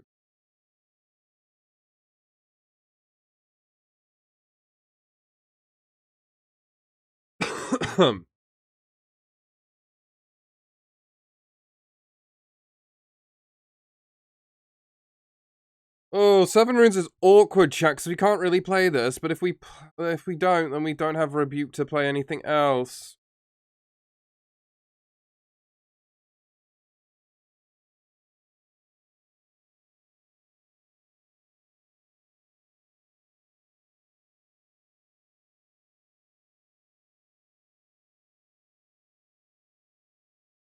Oh, and it's only good to play this. And if our opponent plays a Bryn here, we just lose. But I feel like we've kind of got to play the Rebuke, so we kind of just got to pass, right? Because our opponent has they did the spinning out. Oh, okay, yeah. All right, cool. GG, GG, GG, GG. They had the second Bryn here.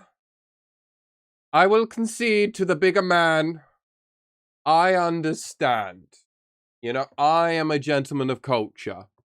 And understand when my opponent is giving me the buttery business. Yeah, we just it back. Except I'm now playing the worst battlefield because I'm bad. Yay! Yay! Oh my god. I guess I'll go first.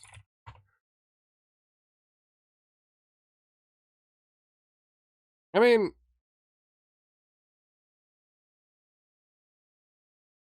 I don't even think Overzealous Fan is like good in this spot.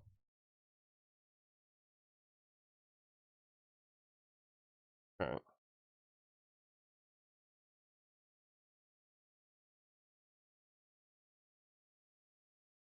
Draw.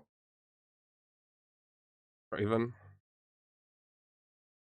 I've made this dynamic very weird.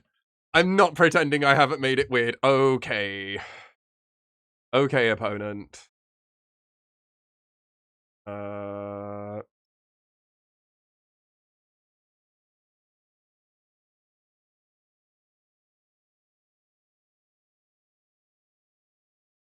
This is gonna be a weird game, boys.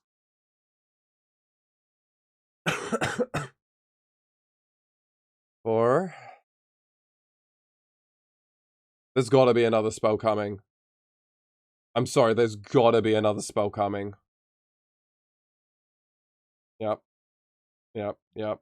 Yep. Yep. Yep. Yep. Yep. Yep. Yep. Alright, we're gonna go in a point. Play another Darius.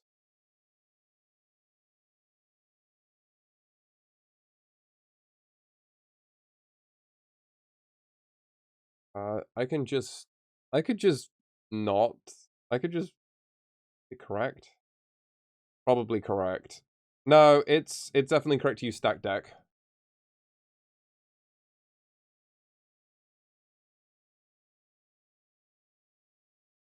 Oh! No! Chat, wait! Why are we seeing both? The hand. We're fine. It's okay, chat. It's okay. We're gonna find the win. Don't worry. Pull it back. Pass. Thumbs it up. Ride the wind. Over. Sure. They drew. Pull it back. Okay. In one.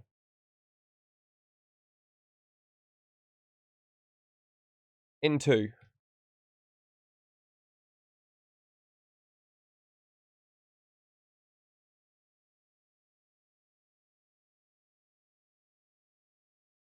Falling star.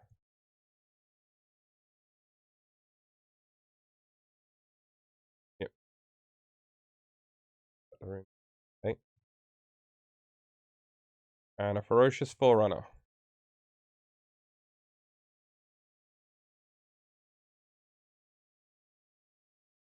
This is DRAVEN mirrors, by the way, ladies and gentlemen. Welcome to the League of DRAVEN. Oh my god, this is it. We're doing peak gameplay. I'm kind of sorry. Only a little bit though. Oh my god. I only feel a little bit bad. I think that's the worst part. I'm like slightly reveling in this. Yeah, that's a Darius gone. All right. Opponent knows I'm also never putting my Darius in harm's way. Fight or flight, pull that guy. Oh my god, what is this? This is so stupid. Alright, we're gonna... Our opponent's at 1, so I'll always go until 1 point. Go to 4, stack deck. Manage top cards, 1, 3. I mean...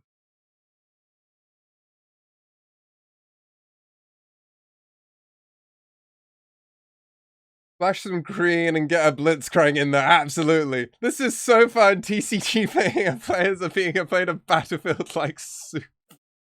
It's so true. It's actually so funny. So I play Kai'Sa. 1, 2, 3, 4. Untaps, pulls him back. We actually now put our Forerunner. No, we don't actually have to. Wait. Yo, good luck, have fun this weekend. I'm hoping to get some testings with a Mate Vibe webcam. Yo, Lutz, good for you. Hope you enjoy it. In any case, heading back home for work. Good luck with Bologna. Enjoy your stay in Italy. Thank you so much, Paka. Thank you. Hope you have a good trip home. Be safe. Part of me is thinking maybe I do rebuke. I do a Titana thing. I don't think I need to put myself in like harm's way.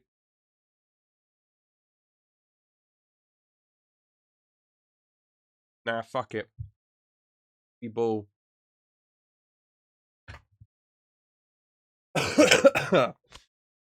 We fucking bull, bruv. We are absolutely doing our Draven trigger. Because we got rebuke. We're also saying 10. 10 is not easy for the opponent to find out of the blue. We're asking 10, potentially 12. And if I have any interaction, the opponent just might lose. But then opponent also knows if I've figured out...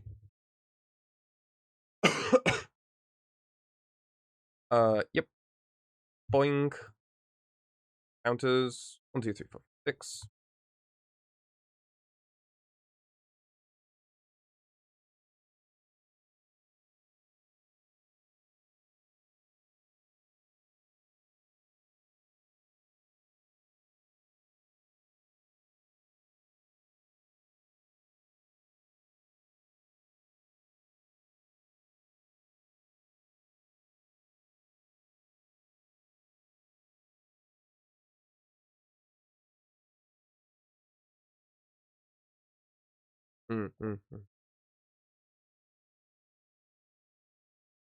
I could Spinning Axe myself, but I don't like that. I prefer Rebuke.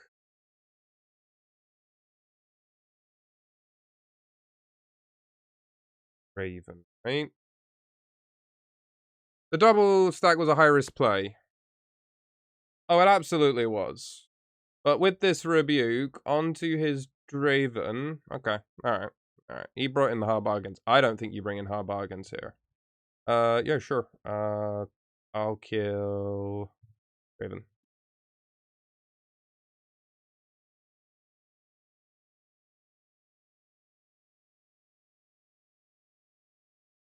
It was. It was absolutely a high-risk play.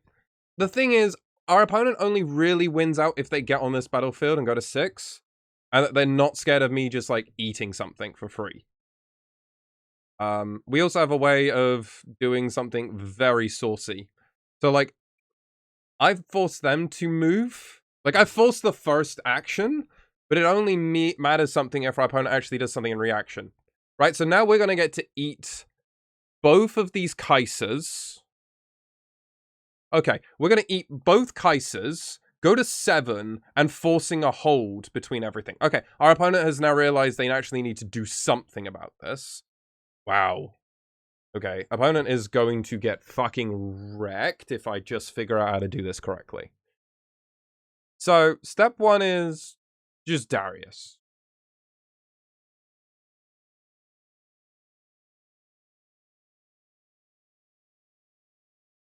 So it's Tide Turner. We now know this is Tide Turner. Okay, so to get this, draw. Go to 7. Alright. So we play Tide Turner, switch out Darius.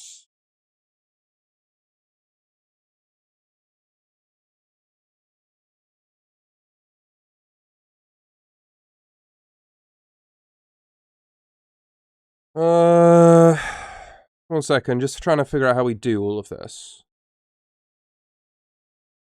We always play a Tide Turner, because this gets us to this.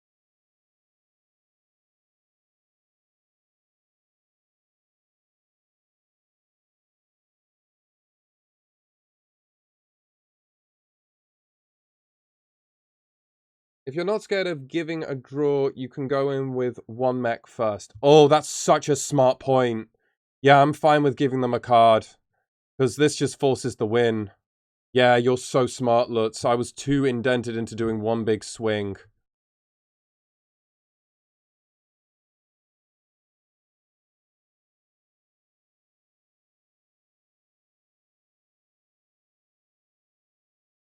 Okay, opponent saw it. I'm pretty sure opponent has... Oh, wait, I need to do that for that. That's fine. I get that. They always happens. Dravens, everyone's scared of giving a battle win. I don't fucking care, because we're at 6. We got a hold 7. If we win this battlefield, we win. So we want to kill Kaiser. Like, that's our highest priority. So now we get to Spinning Axe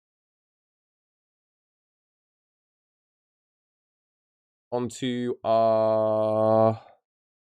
So this is 4, 5, 6, 7. So Darius will trade.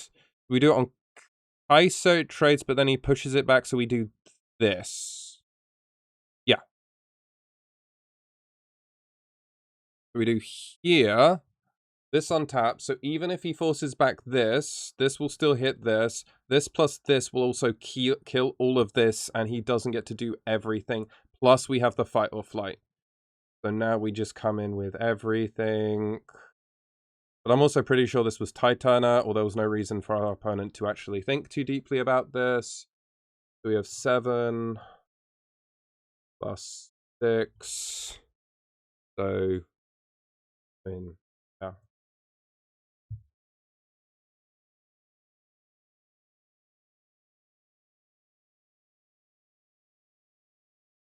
But now also because we split the damage with the spinning axe, it's now really awkward for our opponent. Oh, we're 1,000% double hiding, Lutz. Absolutely. Absolutely. It's actually crazy how big my double thing came off because it pushed him into this spot and then he wanted to go for this. So now he's got to do this. So he's lost absolutely everything. We go to 7. So now I don't know if we double hide. I think we just, yeah, we do this, struck hard, thank you. Oh, we just hide this and this now. So I hide no one, cycle this. Hide no one, cycle that. Have I cycled another one? I need to cycle another. And then we just play it, we get to hold fight or flight. I don't think we can lose here. Yeah.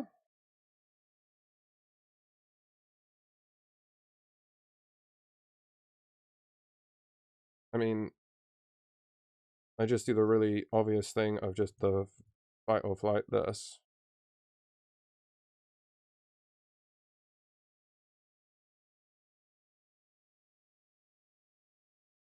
Okay.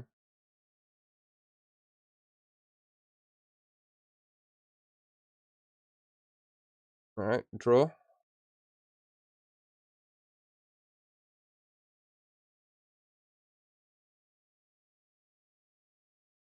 Our opponent is like pinging these because they really want to see it, but they just don't get it. Ah, GG's, GG's. Game? Yeah, okay, our game, it's all, yeah, so I'll just show. GG's, Lutz, thank you very much. Much love over to you. Be safe. Our opponent rage DC'd. Much love over to them. Wherever they are. Alright, chat. Chat, we actually won that one. We talked about DRAVEN. We win the mirror after all of that. What a time it is to be alive. Oh my god. Thank you as well over all the follows today, for the subs. Oh my god. Well, sub, but hey, I still a lot of love out for all of you. Thank you again. I'm going to just flash the tier list up as we're closing out the stream today. But honestly, this has been a crazy stream. Just never lost.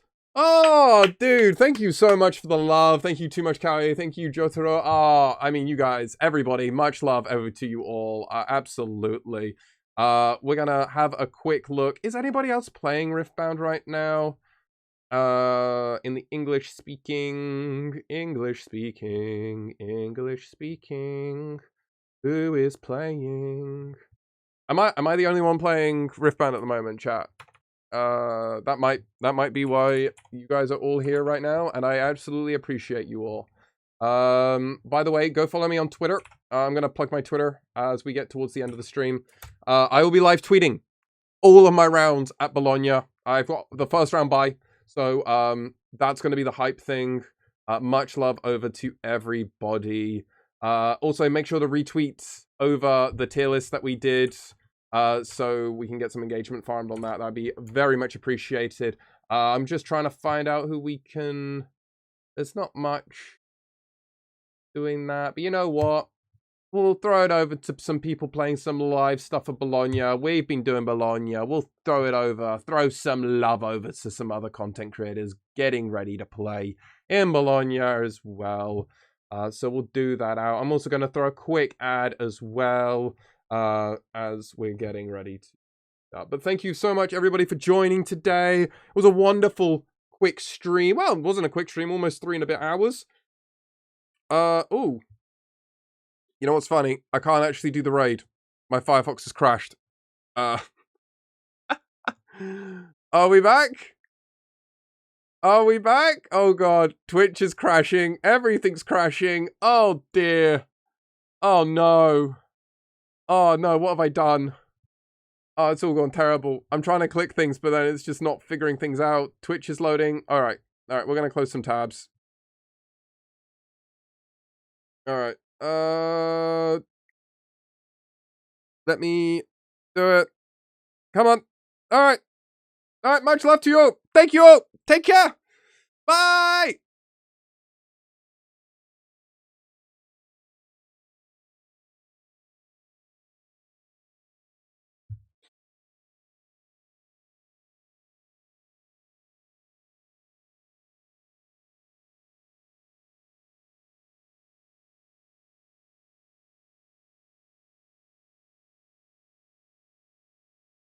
Alright, I think the raid went through. I don't know if anybody else is still here. I'm never sure if my raids work. Did it work? Yeah, did the raid work, or are you all still here watching me be confused? Which, you know what? Low-key, kind of funny.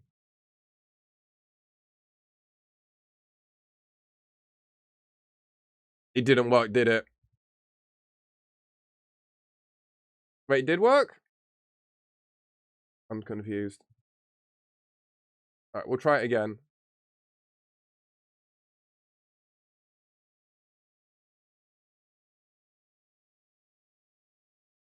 Oh, it's saying I started a raid, but I don't think I ever actually sent you all over. Or is Twitch just broken? I think Twitch is broken. Yeah, Twitch looks broken. Alright, cool. Alright, much love all. I'll see you later. Take care. Thank you for all the love. Thank you to Shimbliss.